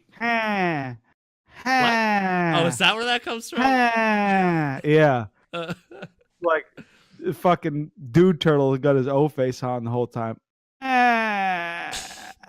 Do one more time. All right. Thanks for the intro material. Appreciate it. What you got it? Yogi out here. Brian's Yogi. Hey, boo boo. Listen, I'm just saying. The only other bear I know flies a fucking airplane. Right, look, my Hit guy him. got real life consequences. You want another gorilla get shot in a zoo? You guys okay with that? You ready to have that on your conscience? I don't think so. I don't know. Are you ready for the unknown? Something you've never seen before. I've seen some A wild shit, motherfucking dude. fire hippo. Not turtles having sex, but I've seen some shit.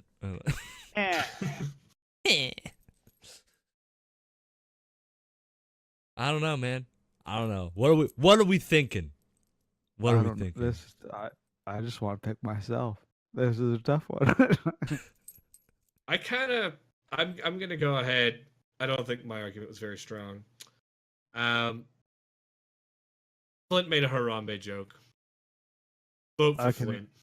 I can accept that. I can accept Okay. her. I saw it where it was going. I wanted to quit there, but I had to.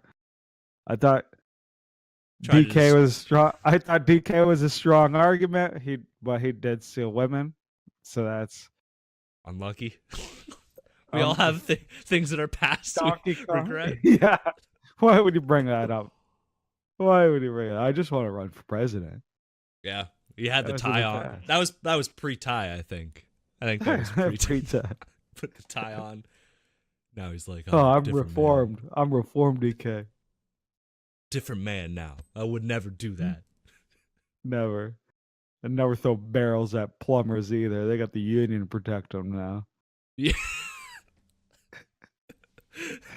There are, plumber's a one machine type of guy now. He's not a foreman. All right, I'll take the W. Thank you. I will say the random generator kind of carried me on that one. But it's fun. Bit. A little bit. I got the I- gorilla. Unlucky. Fuck myself. I don't know why I picked a stupid hippo. Man, I love hippos. I fucking follow that hippo I from the picked a Cincinnati grizzly Zoo. bear because I figured they were terrifying, but Yeah. They are. I was They like, are. in a fight to the death, I could have argued a dragon bear fighting to the death.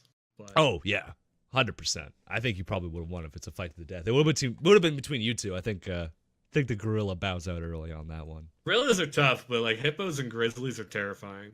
Dude, imagine a Regular fucking grizzly. Now, if we were to go down that route, I think a hippo might actually fuck up a grizzly because they are that terrifying. However, to go full nerd, he went fire hippo and I went ground dragon, which are both resistant to fire, so it would have been a quarter damage. Just saying. True. That is pretty nerdy. I went there.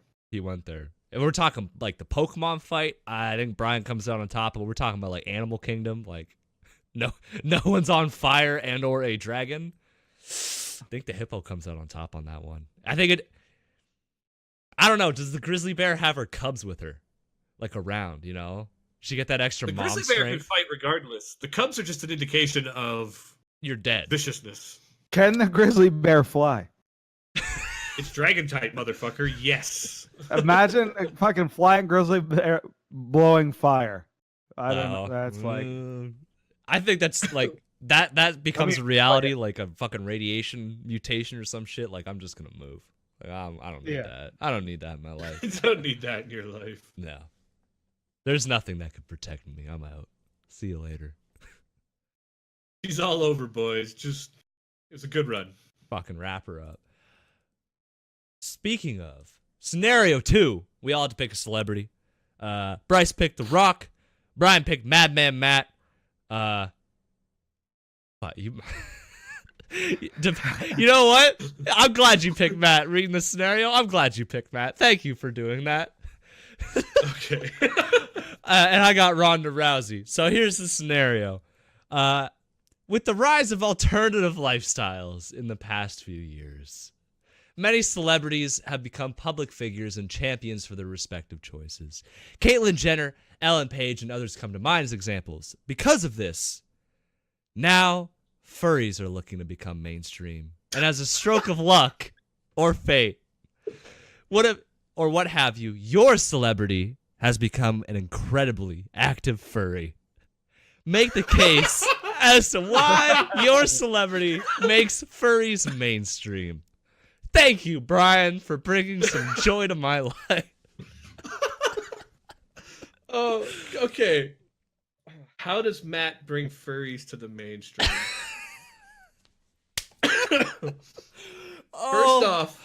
First off, we all have to collectively agree. What is Matt's furry animal? Like all the furries, right, they choose an animal. Yeah, that's their fursona. I think is the term. What's Matt's fursona? I mean, he's pretty much a basic bitch, so I think he's just gonna be like a little bunny. Listen, I understand we're cooking Matt, but if I was gonna give the accurate answer, it would be like a lizard, because he's all Mr. Godzilla, man. You know, like he'd be like a lizard dude. That's not furry at all. He'd be like a gecko, not like, or maybe. Well, maybe like that the is it. Geico He gecko? goes full like. Oh yeah, well that could be it too. He becomes the new mascot. Oh fuck, getting Geico Yeah, banned. he's I guess I'm curious what kind of lizard, like, because what kind of lizard is Godzilla based on? I think it was like Iguana. a dinosaur. It was like an iguana, basically. Yeah. I'm sure Matt's gonna hear this and go, like, you fucking morons, you don't know anything about Godzilla. I think it was like a Godzilla soar, like That's it was like because a dinosaur. Mothra OP. Yeah. Godzilla. Pussy. You can get away with that right now. Let him know. Yeah, I guess we gotta think of the first song. What's the Rocks? There's just like a fucking, just a gorilla. Because that. I was gonna say probably. That's how Rock's already got the squad ready to fucking bring furries to the world. He's like, yo, fucking Edward or Joe or fucking Tom, whatever the fuck. George, that was it. George, talk to these motherfuckers. Boom, blowing up, easy. That's all. I mean, that's it. Understandable. How's Matt bringing furries to the mainstream, Brian? You want to take some time to muse this over before we cook our boy? You want me to try and get Ronda Rousey on the fucking board? What's Ronda? Go ahead and get Ronda Rousey in. I think we gotta. I don't know what her persona would be, dude. Fucking hello. I don't know anything about Ronda Rousey other than she likes getting kicked in the fucking head. See, she is literally not capable of speaking in front of people either. So if you're gonna hold like a conference and like talk about furries, bring them to the world, Rhonda cannot speak more than 2 words. Oh, you've been watching WWE, so you would know her fucking mic skills, right? Yeah, she won a match, came out the next night, and was going to cut a promo about how WWE was her dream. She's wanted to do it since she was a little girl, except there's this other woman named Becky Lynch, and she's essentially like right now Stone Cold. like with the amount of people that like her. So Ronda's cutting this promo, and the whole crowd just starts chanting, Becky, Becky, Becky. Literally, like, Ronda stops talking, doesn't know what to say, gets all flustered.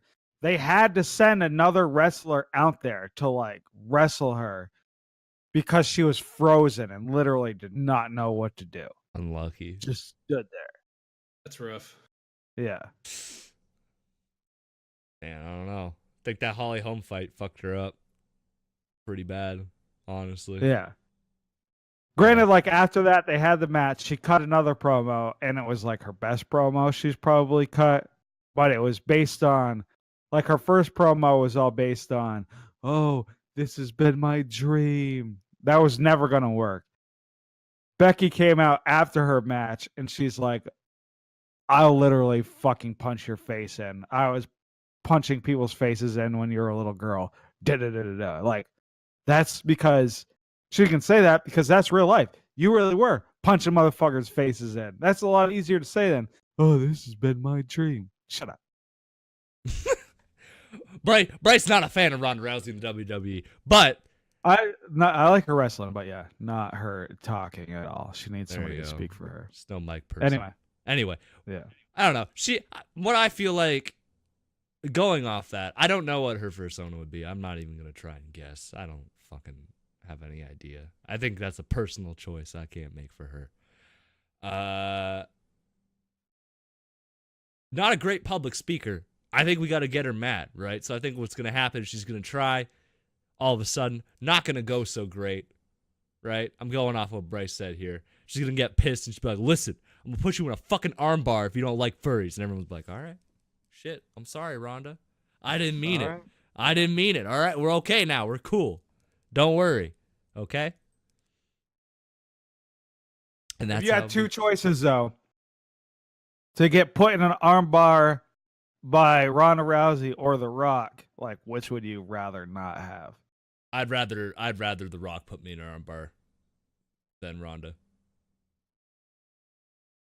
Because I feel there's like that's just you No. wanting to be close to The Rock and filling your listen. fantasies. Let me Sounds like- let me explain Yeah. this to you, Bryce. Okay. Hey, I understand. I'd probably have sex with The Rock before Ronda too. I understand. That's okay.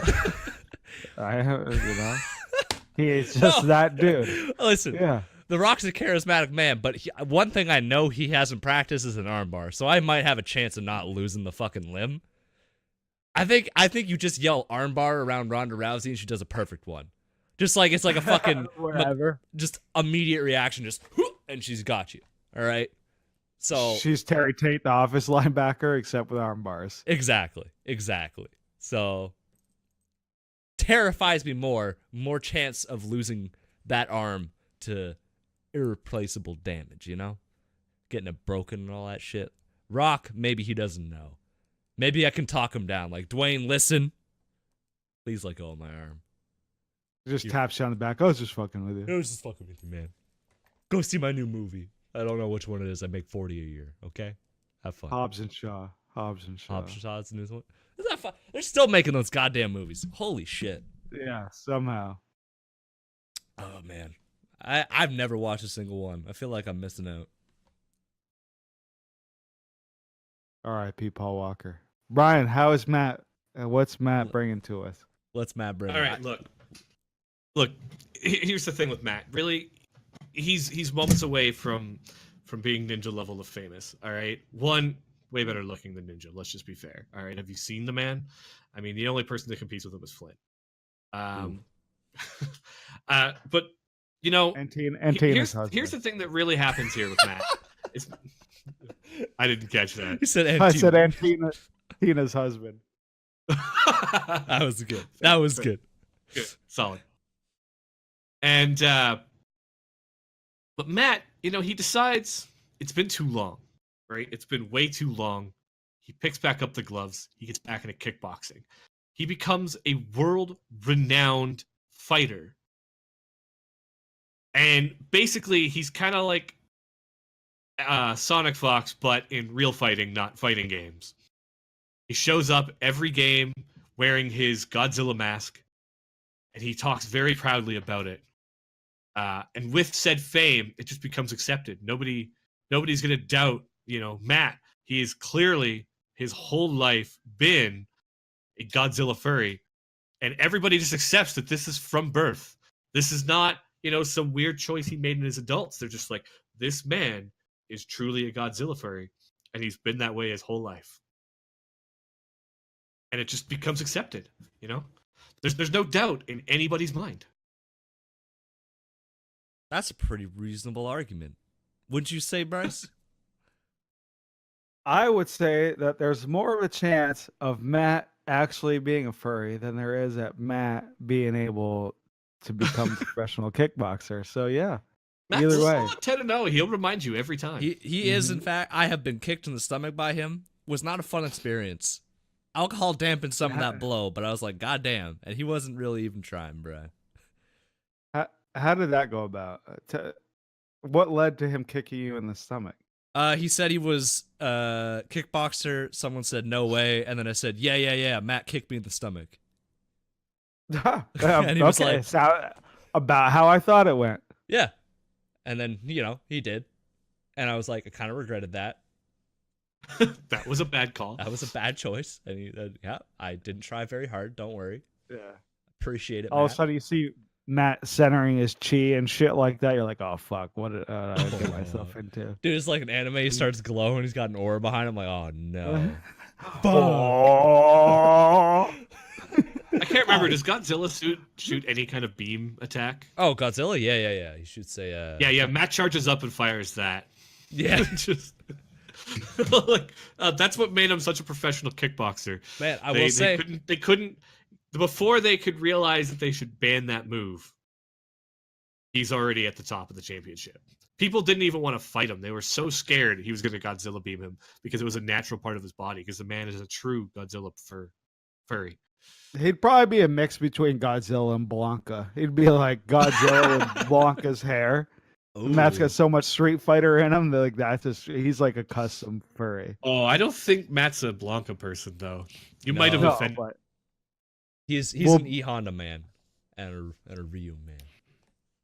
E Honda is probably the last person to be furry, though. Zangief, maybe we'll go with Zangief. He can be Zangief and Godzilla. No. Listen, Godzilla. the point is, I think what we're trying to say is Matt wins this one. I think we all Matt wanted wins. it in our heart to win. Quotient, Yeah. this is a Matt good is a bracket. furry. Thank you for this one. I picked Madman Matt as a troll, having no idea that this was what the celebrity was. That was the stars aligning. That was beautiful. When you saw me write that, where you were just like, "This is perfect." You know what? It honestly didn't register until I started reading it out just now.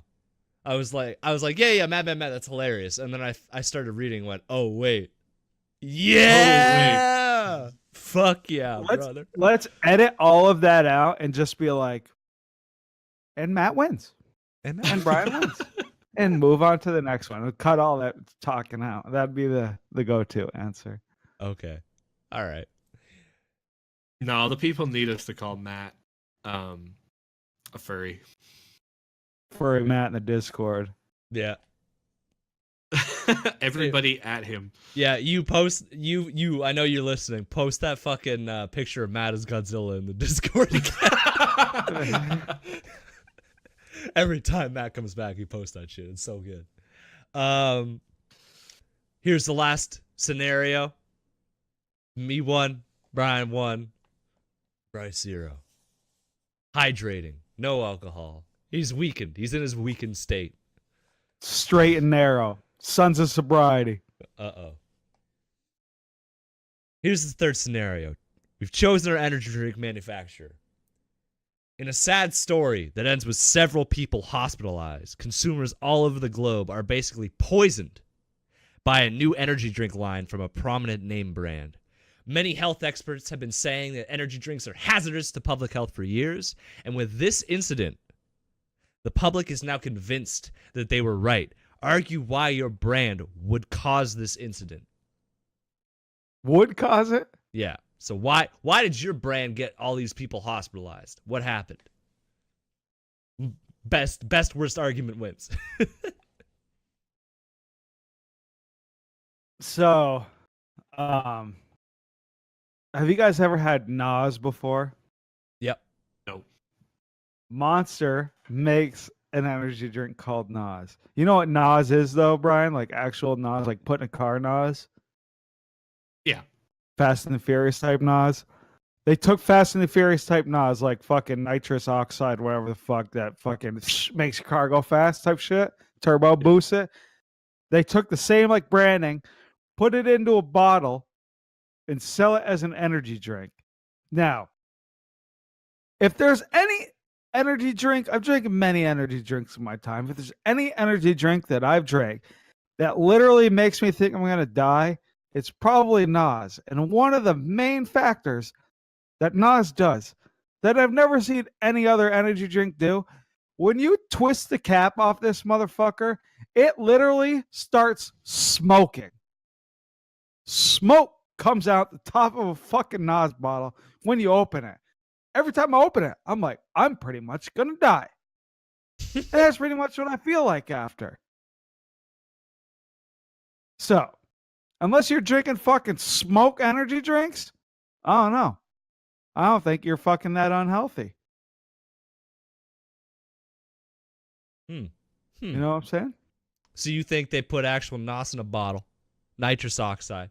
Those don't know. Or Yeah. wait, is that- They're no, literally trying to kill you. nitrous. Yeah. Hazardous Literally material. killed some people. Okay. Mm-hmm. Interesting. I picked Red Bull. I think Red Bull is just its own company. I'm not 100% sure. I always find out there's like some secret like conglomerate at the back, like Pepsi somehow bought it or some shit. I don't know. Yeah. But like I know like Pepsi's Rockstar. I'm pretty sure Mountain Dew has Amp. Yeah, that's their own shit. That's right. I don't know. Whatever. But yeah, no, Pepsi's has fucking Mountain Dew too. See, that's it. Trick me. Anyway, moving along. No, Red Bull makes their own stuff. They're Austrian. They do things their own way. They do their own thing. Somehow, makers of Red Bull have created a cocktail that actually lets you grow physical wings. However, the process is incredibly painful. Some people don't quite make it. You know, fucking wings come out of your back. That shit hurts. And the people that do can't exactly fly. I don't know how to fucking use wings. I don't know how that shit works. Look, They're we don't falling- have the bone density to fly, and I'm probably too fat That's for right. any amount of wings Fucking to lift me.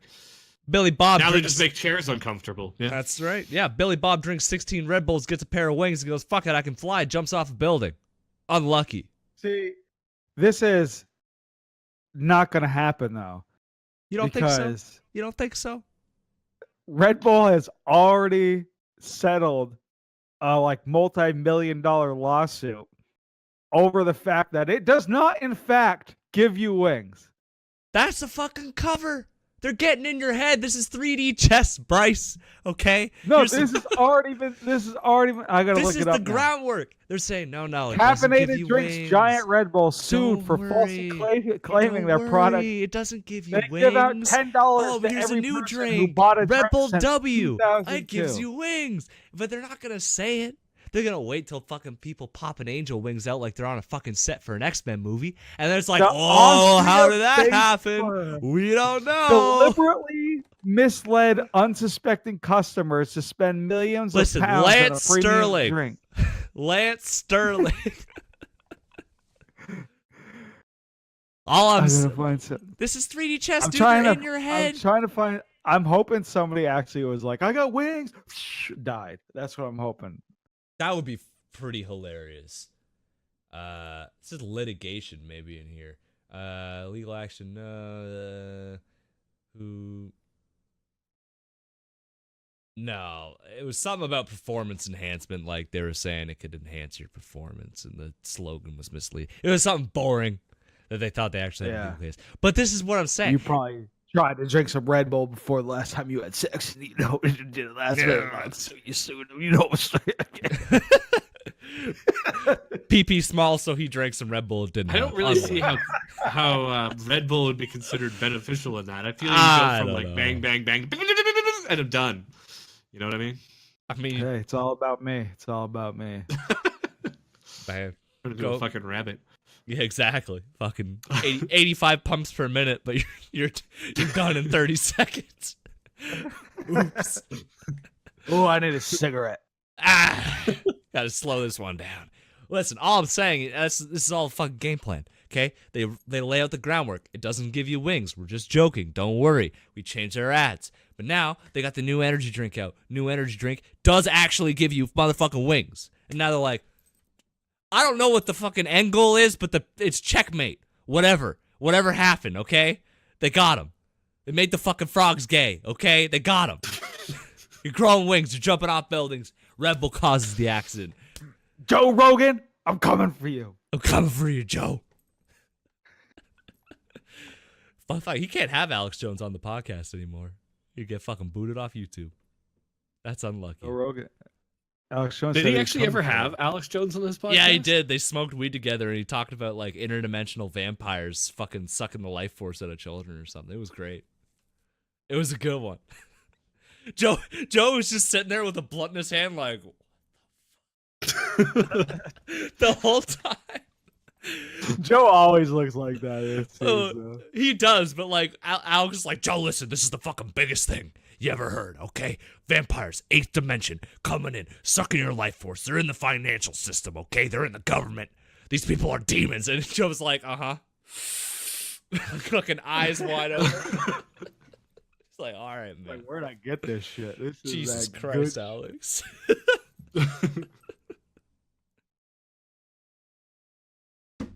Where you Brian. coming out? Where you coming out with the Rockstar?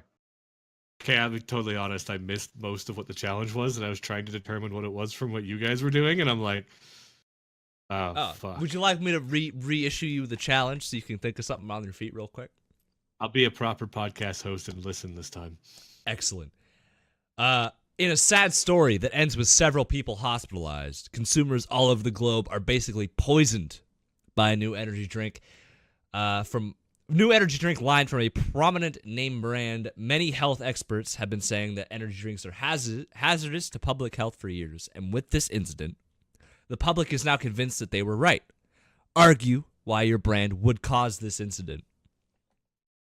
So what is All right, Rockstar doing that's poisoning the masses? What's happening? Okay, look, listen. All right. Rockstar, it's really not just Rockstar. It's Pepsi. All right. And Pepsi is entirely lizard people. They've got an end game.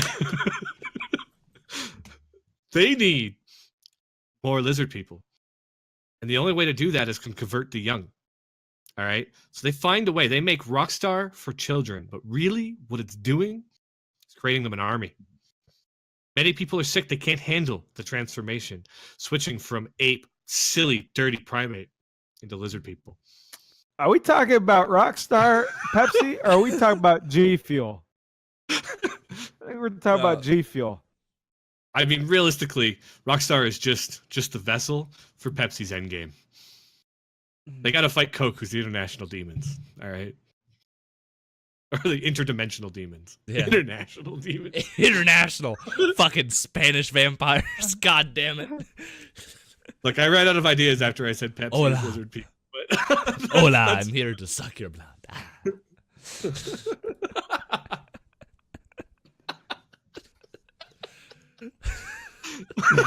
I'm just laughing at Brian at this way. Brian got a kick out of that one. Yo, that's a good one. That like took me a second, and then when it hit like a ton of bricks. International vampires. I'm here to suck your Capra Sun. Your wand does nothing against my vampire powers. Brings a little straw with him when he's gonna go suck your blood. He wants a fucking Capra Sun? I want some Fucking sounds fine. Capra Sun, bud. Look, I got not much else in that argument, but Oh, yeah. But Lizard. I think I gotta give this one Flint. The argument he didn't make is, dude, imagine Red Bull just started, they accepted it, just started selling fucking Red Bull vodkas right out of the same can. You'd never That's true. You You never yeah. sleep. You just die.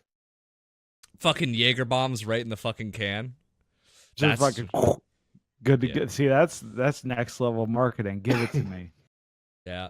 Man, they're doing some crazy shit. They're sponsoring fucking random ass athletes just doing like crazy shit. I could see it. I could see that. They're like, shit. listen, we're moving away from the can model. We're moving to the IV model. From now on, you're getting your Red Bull vodkas at the store, pull it out the refrigerator, just fucking hook it up. That's right. Fucking plug her in, send her out. You're good to go. Good to go. Okay, your hands are cold. Fucking, there you go. There's a little kitty. I'm still thinking about that vampire Capra Sun, dude. I'm thinking like, Yeah, fucking, I'm here to suck your Capra Sun. no, he's got. I just picture him going around with the little straw, like the little yellow fucking Little pointy yellow straw. straw. Just like, Fucking poke people with it. yeah. Just poke it in, just suck you dry. Sorry, I don't want to mess up my vampire lipstick. I need to use this Capra Sun straw. Exactly. All right, so Flint wins. You're giving that one to me? Hell yeah. Yeah. Hell I mean, yeah. Win it with I the gotta lizard go. folk. Come on, we That said was a pretty whole good. thing I was after that. almost gonna give it to Brian, honestly. I was like, shit, that was pretty fun. Were you? I mean, I don't know. I don't know. Lizard People is pretty good. I don't want to vote for myself, but I feel like giving myself wings is pretty good. I thought that was a pretty good twist on it.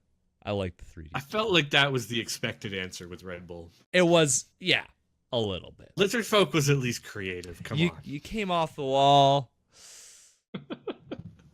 Fuck it. I'm taking the W. I'm walking away. That's 2 brackets in a row. You had the chance to give it to Brian. You had the chance to give I have it the to him. I'll chance. remember that. Brian Yeah, will remember like, that. I'll remember that. Preston Yeah. Garvey will remember. Dude, oh fuck, we're playing D&Ds. You'd be like, Bjorkus takes 45 damage straight up. Kill Flint. Why? Flint. Clint, We you don't know. start this fight on fire. Why? Yeah, why? You're on fire. I roll man. a saving don't throw? know. Sure. You roll a saving throw. Oh, look at that. You rolled an 18. You're still on fire. What the hell? Dude, our next enemy is gonna be a hippo on fire, barreling through the fucking Ooh, forest. Like, oh no, wait. Fuck, that's gonna play into the community challenge too. Shit.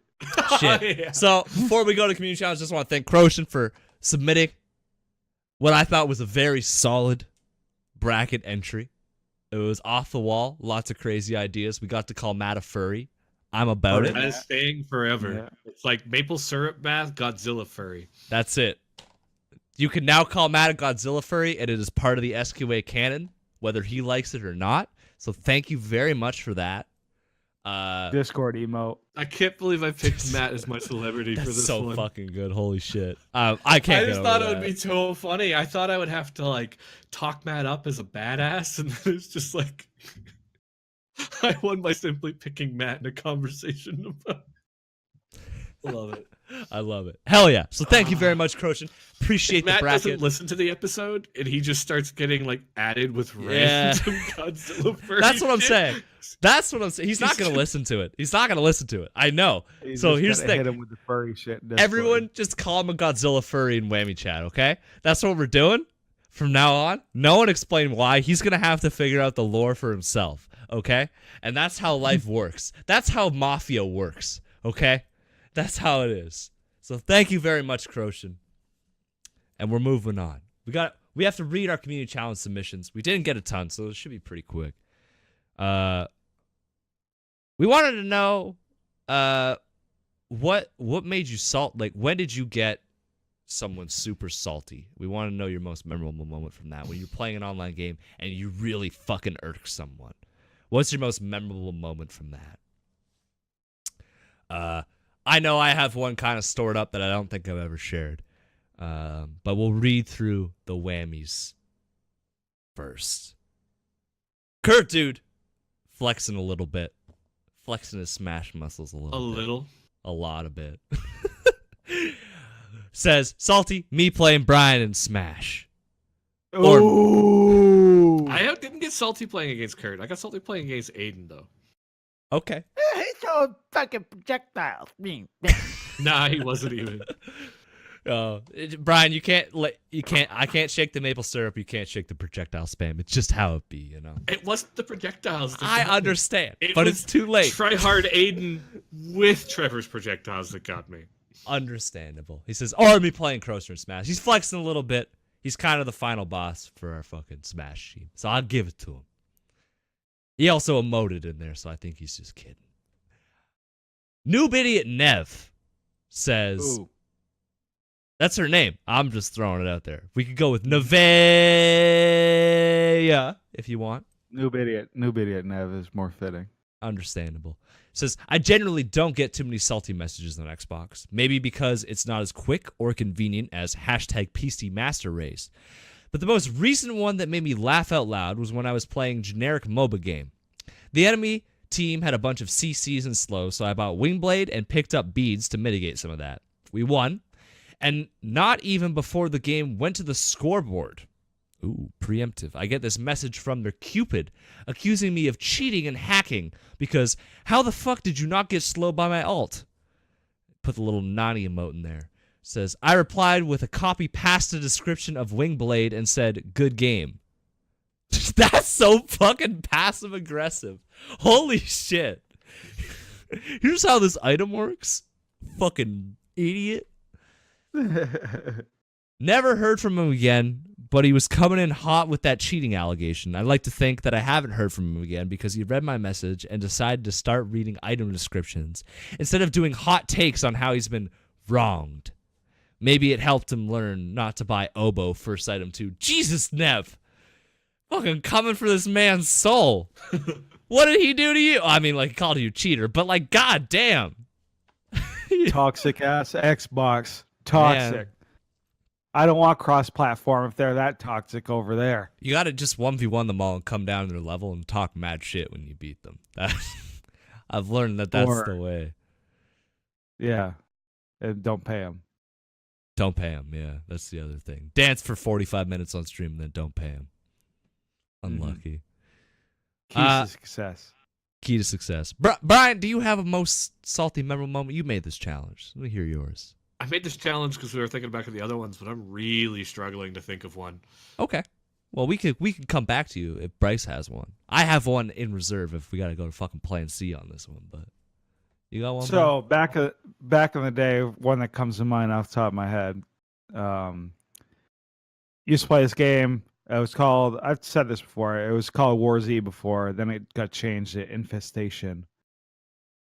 I may or may not have been... See, a lot of times throughout, when I play games for an extended period of time, I go through phases of what I enjoy about the game. So like back in the day with SOCOM, there was a large like period where I just enjoyed like glitching and finding different glitches in the map. Because there was like one area on Crossroads you could lay down on this ledge and lay down, right click, reload, and you would fall into the wall and be able to see the whole map. So I became like obsessed when I was like, I don't know, 14, 15, to like figuring out all of them. And there was like, we had like a whole like glitch clan where we thought it was the shit. So there was a time, so that was a not so, promising time in my life. And there was also a not so promising time in my life playing War Z when I may or may not spawn camped. You son of a bitch. How dare you? And there was like 5 of us who spawn camped these people as they kept coming in. They'd come in fully loaded with gear. And at this time, there was no spawn protection. Or maybe there was, and it was just we would wait it out. But there were so many I forget when they implemented spawn protection. So there was or there wasn't. Anyway, these kids got so mad that we were spawn camping them for so long. They DDoSed our TeamSpeak for 6 months. Holy fuck. Every day. Fuck. Like Typefrag hosted our TeamSpeak server, And it got to the point where like Typefrag themselves would shut down our TeamSpeak server because we were getting DDoS so much it was like fucking them up too. So we had to like implement a backup TeamSpeak server that we would use that nobody else had access to. Damn. That it was just like 6 months straight. It was like randomly. Like half the people like I had stopped playing War Z, moved on to League of Legends, our TeamSpeak server still getting fucking DDoS. I'm like, that is you are upset. You are upset. Man, like But but now I look back at it, I'm like, This wasn't a challenge to win, but Bryce wins. I'm like, I deserve that though. Motherfucking spawn campers, you fucking dirty, filthy bastards. Get fucking DDoS. I mean, deserve- shit, dude. That's some real salt, though. That's like that's Imagine more being than that I thought. upset. I can't. I like to think that maybe they didn't know how to DDoS at first, and they just like learned how just because they were so fucking mad at you. It wouldn't surprise me. Yeah, Yeah, they were so. they signed up for an online course, how to DDoS 101. Yeah, FBI disregard. Often you just have to pay somebody to do it. So he probably just went and just fucking like found a DDoSing like service on like some part of the web, found your thing, and then just probably paid like $200 and just let him DDoS you for the next 6 months. Probably. Some fucker on 4chan just running a fucking script. Just like, all right, man. Pretty much. Yeah, the TeamSpeak server wasn't hosted on my computer. It was hosted by a company. You would think that this company would know like how to fucking figure it out. They didn't. They just didn't figure it out. And their solution was like, well, we're just gonna shut off we're gonna move your server to an isolated part of the network. And I'm like, well, what the fuck? I can't connect to it. Whatever. Well, it's isolated, dude. You can't find a secret. Can't get at it. Yeah. You don't know the knock code or whatever. They're like, we're gonna monitor your guys' activity on the server. I'm like, it's not us. What are you gonna monitor? 6 months. God damn. That's actually hilarious. That's fucking hilarious. It was not hilarious at the time, these motherfuckers. Oh, fuck. All right. I'm going to read Dep Nations now. My moment I made someone really salty would have to be pretty recent. Normally, I play Smite on Xbox, but I have a new PC, so I got on my old account and started up a Joust match. I'm playing Cuckoo, and I get matched with a Ho Yi and a Kumakarna, so I know that it's going to be an easy win. Fair play. We're clearing wave, we're pressuring them under tower, we're taking buffs, and what do you know? Ho Yi takes my blue buff. So I ping him and say, thanks. Well, passive aggressive, no response. I think, okay, well, I'll take damage. I slap the tornado on wave and start the red buff once it pops up. I take aggro and Ho Yi's blue buff wears off. Red drops and I see Ho Yi moving in for it. I say, nah, fuck that, and take it. Next thing I know, Ho Yi and the fat man throw up a surrender so fast my head spun. Before we get into lobby, on the defeat screen, I get a message from Ho Yi and I quote, KKK, I hope you slit your fucking throat and light yourself on fire. Damn! For a red buff? For In a that red order. buff. In that order. In that order. In the end, I got a small smile for making him a salty boy. Then I reported him. Damn, I can't imagine being that mad over a red buff. I sure can't. Shame on That's me. almost like so angry. Like, you almost don't report him. You're just impressed. Like, oh. Like, oh, okay, man. All right. Yes. Okay. You know what? I'm the asshole for taking your red buff. I'm sorry. Imagine, well, I have to imagine him and the Kumba were in a party together, right? Like, I would imagine they're probably in a voice chat in a party, like a two-man queue. You think the other guy was mad? Like, really, man? Are you fucking raging out about a red buff? Honestly, Or is he also just like, this fucking Kukulkan? Khan? Yeah, I don't know. Man. Like, it's weird. Like, you get people like that in your party. And I don't know. Just be like, really, dude? Fucking relax. Took his blue. Damn, Dep Nation. You pissed that dude off. Congratulations. See, there, another thing though. Fucking Xbox, dude. Toxic. Xbox. That's two green submissions in a row. So I don't know. I don't know, man.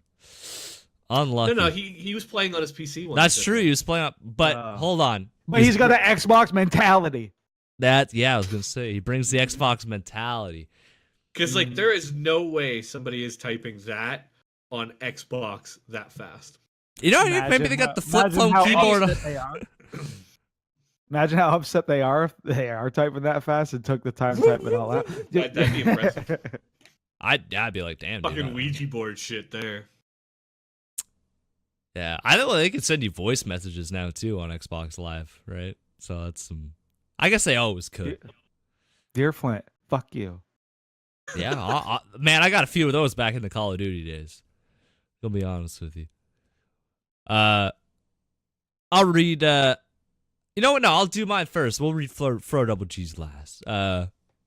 We'll do mine, then Brian, then I Fro. finally thought of something too. Okay, so. okay. So I'll do me, then you, and then we'll fucking do Fro, and we'll close it out. Back in the Black Ops 1 Call of Duty days, I think I was like 13 years old when that shit dropped.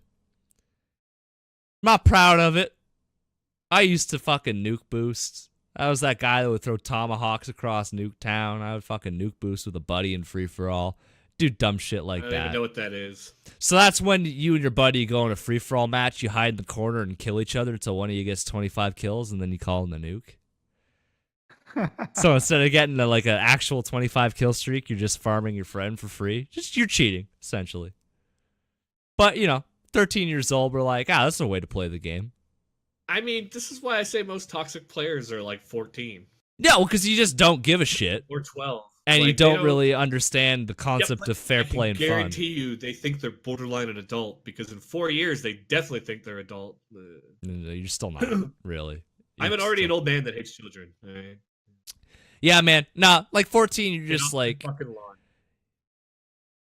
No, because you're looking at the allocades, you're looking at having fun with your buddy, you're not looking at fair play and fun. Looking back, I'm like, that was dumb. I regret doing that. But nonetheless, I was doing that shit. And I remember I did it, and in the old days, it's not like that in Black Ops 4 now, but in Black Ops 1, you used to drop in the lobby, and everyone had a microphone and voice chat. And everyone could talk to each other in the free-for-all lobby. And I remember this guy, I'd nuke boosted to win the round, and he was like, I guess it would have been Micromancy, it would have been Jabufro, because that was my fucking gamer tag for Xbox. It's like, Hey, that's why Jabufro! you changed your name. Yeah, man, he traumatized me. He just fucking ripped into me. And he was about my age, I could tell. He got the squeaky 14-year-old voice on Xbox Live. Everyone knows how it sounds. And he was, you're the fucking worst player I've ever had the displeasure of playing with. I hope you jump off a bridge. I fucked your mom. And he's just like this tirade for like fucking 20 minutes. And the reason it's so memorable to me is in Black Ops 1, you can make your own emblem. You can make your emblem. And like any 13, 14-year-old would do, I made a dick as my I was emblem. gonna say, Of it course. was probably a dick. It was absolutely a dick. I took the cherry, I made it a little bigger. It's like, haha, it's a cock and balls. I got him. Right? And he's like, he was like, I saw your profile. It's not even that good. You got a fucking needle dick for your emblem. It's probably like that in real life. Probably stick it in your mom. She doesn't even feel it. I was like, damn, bro. All right. Sounds like definitely something a 14-year-old would say. He was pretty mad, real upset about me. Was it a dick move on my part? Absolutely. Didn't need to get, told I had a needle dick. Hurt a little bit. Hurt my 14-year-old pride. Friends were laughing at me. Called me needle dick for the next 2 weeks. we take those L's, That's how it be. Anyway, Brian. Old needle dick. Old Jabu Fro needle dick. Brian, what's yours? I can think Fucking of like a Capri Sun straw. Yeah. Oh, fuck. Capra Sun needle dick. There's the title of the episode. That actually might be fucking premiere of Spotify. Capra Sun needle dick. All right, I can think of 2 moments where I made somebody like super fucking salty.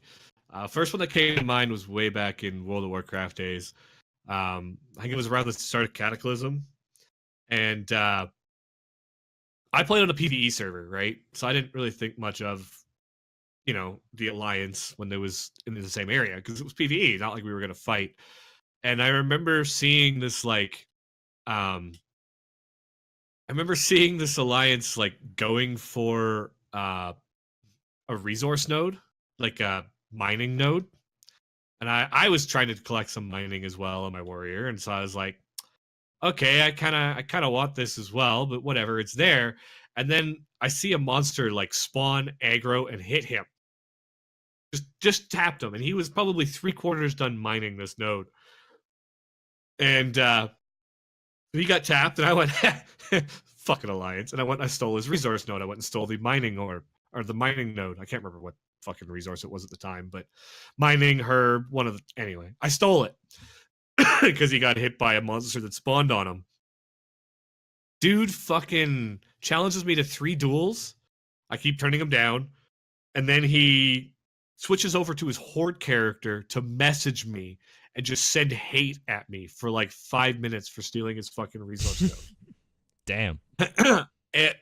and then he goes back to his other character. We're still questing in the same zone. And fucking same thing happens. But now I'm doing it intentionally. This time I see him mining in the distance. I see the monster hit him.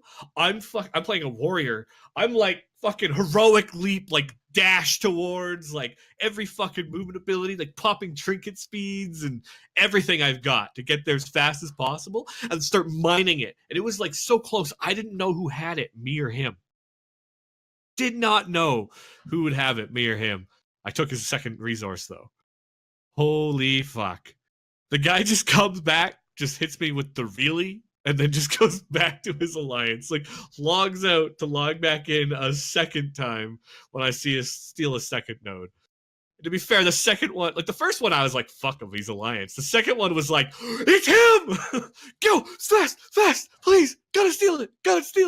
Like, That's awesome. that was hardcore. And then the second one I can think of where I made a person the absolute most salty was way back in Smite, playing Clash. I know Derek was in the game. I think Matt might have been in the game. I don't know if either of you were. And I remember this Ganesh that picked up. What the fuck was it? It was like it was a Midgardian. What was the one that reduced the attack speed of a tower? Oh, Emperor's Armor. Emperor's Armor. This Ganesha went first item Emperor's Armor. I didn't yeah? realize he went first item Emperor's Armor. And dove at level 3 right into the tower. He dove in and then spammed attack. And I was like walking away. Like we were there. I was like, cool, time to head to the blue buff. He just dives in. Level 3. He's got Emperor's Armor. He's invincible. And I never saw the end of it from that guy. That guy spent the entire match fucking flaming me, and by the time he was level 5, he sat in the base and then would always turn down the surrender so he could just sit there and flame me for how worthless I was. I only made it about 5 or 6 minutes before I muted him, but like Derek was just like, that is the most angry person I have ever seen in my life. Holy shit. The stuff this Ganesha said to me would make Derek blush. Damn. Unlucky. Man, God bless the mute button. That's all I gotta say about Smite. I muted him pretty quick because like this guy's a fucking moron. He went Emperor's Armor level 3 and dove the tower and got 2-shot by the tower, but screamed at me for not picking up the kill. And I was like, remember that guy I told you about? The guy like we were talking about Smash last episode, where some people, they seem to think that their ideas are brilliant because most people think they're good at things when really a lot of people are not. That's part of the problem with the toxicity of a lot of online games where you play like that is I've never met a person in my life who can openly be like, oh, they'll be like, I'm bad, but then secretly they think they're pretty good, right? Everybody overestimates themselves. He's like the definition of like Bronze 2, thought of this in the shower, thinks he's a god, did it a few times and it, I don't know, somehow worked or he didn't lose. Because a lot of times you could build the wrong items and still outplay somebody. Yeah. I don't know. He's also the kind of example where it's like, guess who's not coming back to Smite? This guy. Remember when that Ganesha yelled at you for fucking 6 minutes about being an idiot? I mean, that was, that example is a moron being a moron. But the first one, I mean, the guy had reason to be angry, but to like come in there and just like tell me to kill myself and all this other shit Yeah, over like wow. a mining node in World of Warcraft. To be fair though, the second one felt so good. When you steal that second one intentionally, man, that felt good.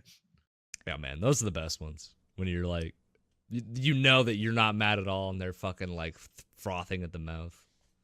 Well, back in the day, because you could actually have two people mine it. Now, if one person starts mining and a second person can't, but back in Cataclysm, two people would start casting it because the item still existed till it disappeared. And fucking druids, man, they would just show up in beast form, and they'd have a Tauren druid. Oh, they were great for that when I was leveling it, because the Tauren druid had a racial feat that made them herb 50% faster. Oh, and so then suck them all up. And then they also had, or it was like crazy. Yeah, it was like 100% faster anyway. And then they also went into bird form, and they could herb from bird form without popping out. And so you would just go up to them in bird form, and somebody be like grabbing a herb, and you just whoop and like start the cast on it after they'd started, take it, and then just fly away. I never did that. I never got a Tauren druid to get up that level, but I had a couple of friends that laughed every time they did it. Rude. The Hard Knocks life. Fucking We need these herbs. rude. Need that shit. All right. Bro Double G said, I got flamed in a PSN message for using the VGS to say quiet to someone who was being toxic to someone else. See there, right off the bat, you're intervening in someone else's shit. You just gotta not. You gotta step away. Let them fucking salt each other. He says, He said, and I quote, "You need to shut the fuck up. Who are you to tell me to be quiet?" People like him, my friend. Oh, it was your friend that you were. Okay. Deserve to be chastised. He's a piece of shit and deserves to have people tell him that.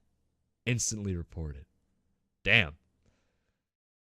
That's the thing I've seen with people that are toxic is they all think shit. it's deserved. Like it's Yeah. all justified. They're like, this person deserves it. And you're like, how can somebody be toxic? They dehumanize the person. They're no longer a person. They now deserve this, and now their behavior is justified. Yeah. Now I think back to like my ranked joust days when I was screaming at people about my fucking bronze 4 placement or whatever, and it's like, yeah, man, you just don't. You're not thinking. You're using that angry monkey part of your brain. You're just screaming shit into the fucking void. You gotta take a step back. There we go. So, community challenge for this week. If you've made it to the 2 hour and 20-minute mark, congratulations if you have. Bryce has been talking for the last few weeks about D&D, wanting to play D&D, thinking about it, not really sure if he wants to commit or not. Part of the problem of really getting into D&D is making your character if you're a new player. Maybe it's a little hard, you're not sure what to do. So we thought, why don't we get the whammies to help out? So why don't you, the whammies, come up with an idea for Bryce's D&D character? Who do you think he would play? What do you think best embodies a D&D character for Bryce? Let us know in Whammy Chat, wherever else we end up posting it. We're super inconsistent everywhere else except the Discord. That's probably the best place to look. But post it there, let us know. And maybe we can get Bryce to play whatever amalgam of D&D characters you guys come up with. I'm interested to see. Help me. Oh, Help. no. We need him to be roasted as hard as possible. Hard as possible. Like, hard as absolutely possible. Matt is at Godzilla furry levels of hard, okay? Oh, no. Oh, no. That's how please. hard we need to go. But intentionally, instead of me- just like the best happenstance ever. It has to be like Make it intentional. cool. Make it cool. Not a Godzilla furry, please. It's literally just a dude dressed up. It's like a fucking lizard man or something. Oh, feel free to find art that represents as long as it's like mostly safe for work. Yeah. Like no dicks hanging out or nothing, but yeah, if you want to post some artwork, you want to draw something in MS Paint, feel free. Let your creative juices flow. Really like Bob Ross it up in this community challenge, you know? Like really get into it. I mean, a solid D&D character would have his dick out, so. Yeah, but like not in the artwork. Plus you 2 know? to charisma. I gotta check that shit at work sometimes. You know, my boss swing by. Hey, Flint, those reports done. Hey, that's a penis. What the fuck? And now I'm in HR. Okay, Dude, it was Jabu Fro. it was Jabu Pro. It wasn't me. Micro Manatee would never do that. Jabu Fro would fucking nuke boost. And He's an asshole. Jabu Fro's a dick. With that all being said, I'm gonna close out the episode, do a little self-promotion, and thank my co-host. Thanks for watching the episode. If you like more, you can check us out on SoundCloud. But more importantly, you can check us out on Spotify now. We're on motherfucking Spotify. They've clearly changed the rules to let lowlifes like us in. Yeah, they changed the rules. I fucking submitted it. Same day, they're like, yeah, welcome on, boys. So, got that all sorted out. Now, when we upload to SoundCloud, if you prefer to listen on Spotify, maybe you got Spotify Premium, you want to fucking listen that way, you can. It'll upload automatically same time as SoundCloud, so there's no delay. How about that? You can also catch us in the usual spots, SoundCloud, PodBean, iTunes, TuneIn, Google Podcasts, wherever you listen to. You can go wherever you want. I was just really zooted about the fucking Spotify thing because we've been trying to get on there for a while. I just gave up trying. For a while, I was like, how to get a podcast on Spotify? Well, talk to your lawyers, get the right connections. And I'm like, oh, okay, so be Rooster Teeth. Okay, got it. Yeah, never mind. Be Joe Rogan. Yeah, okay. Yeah, exactly. Things have clearly changed. Things have changed. We're on there now. You can also check us on YouTube. YouTube's been popping. Getting like 15 views an episode. I like it. I'm happy about it. Really? Yeah. I should start shaving again before recording. Fuck it. I don't ever do that. We good.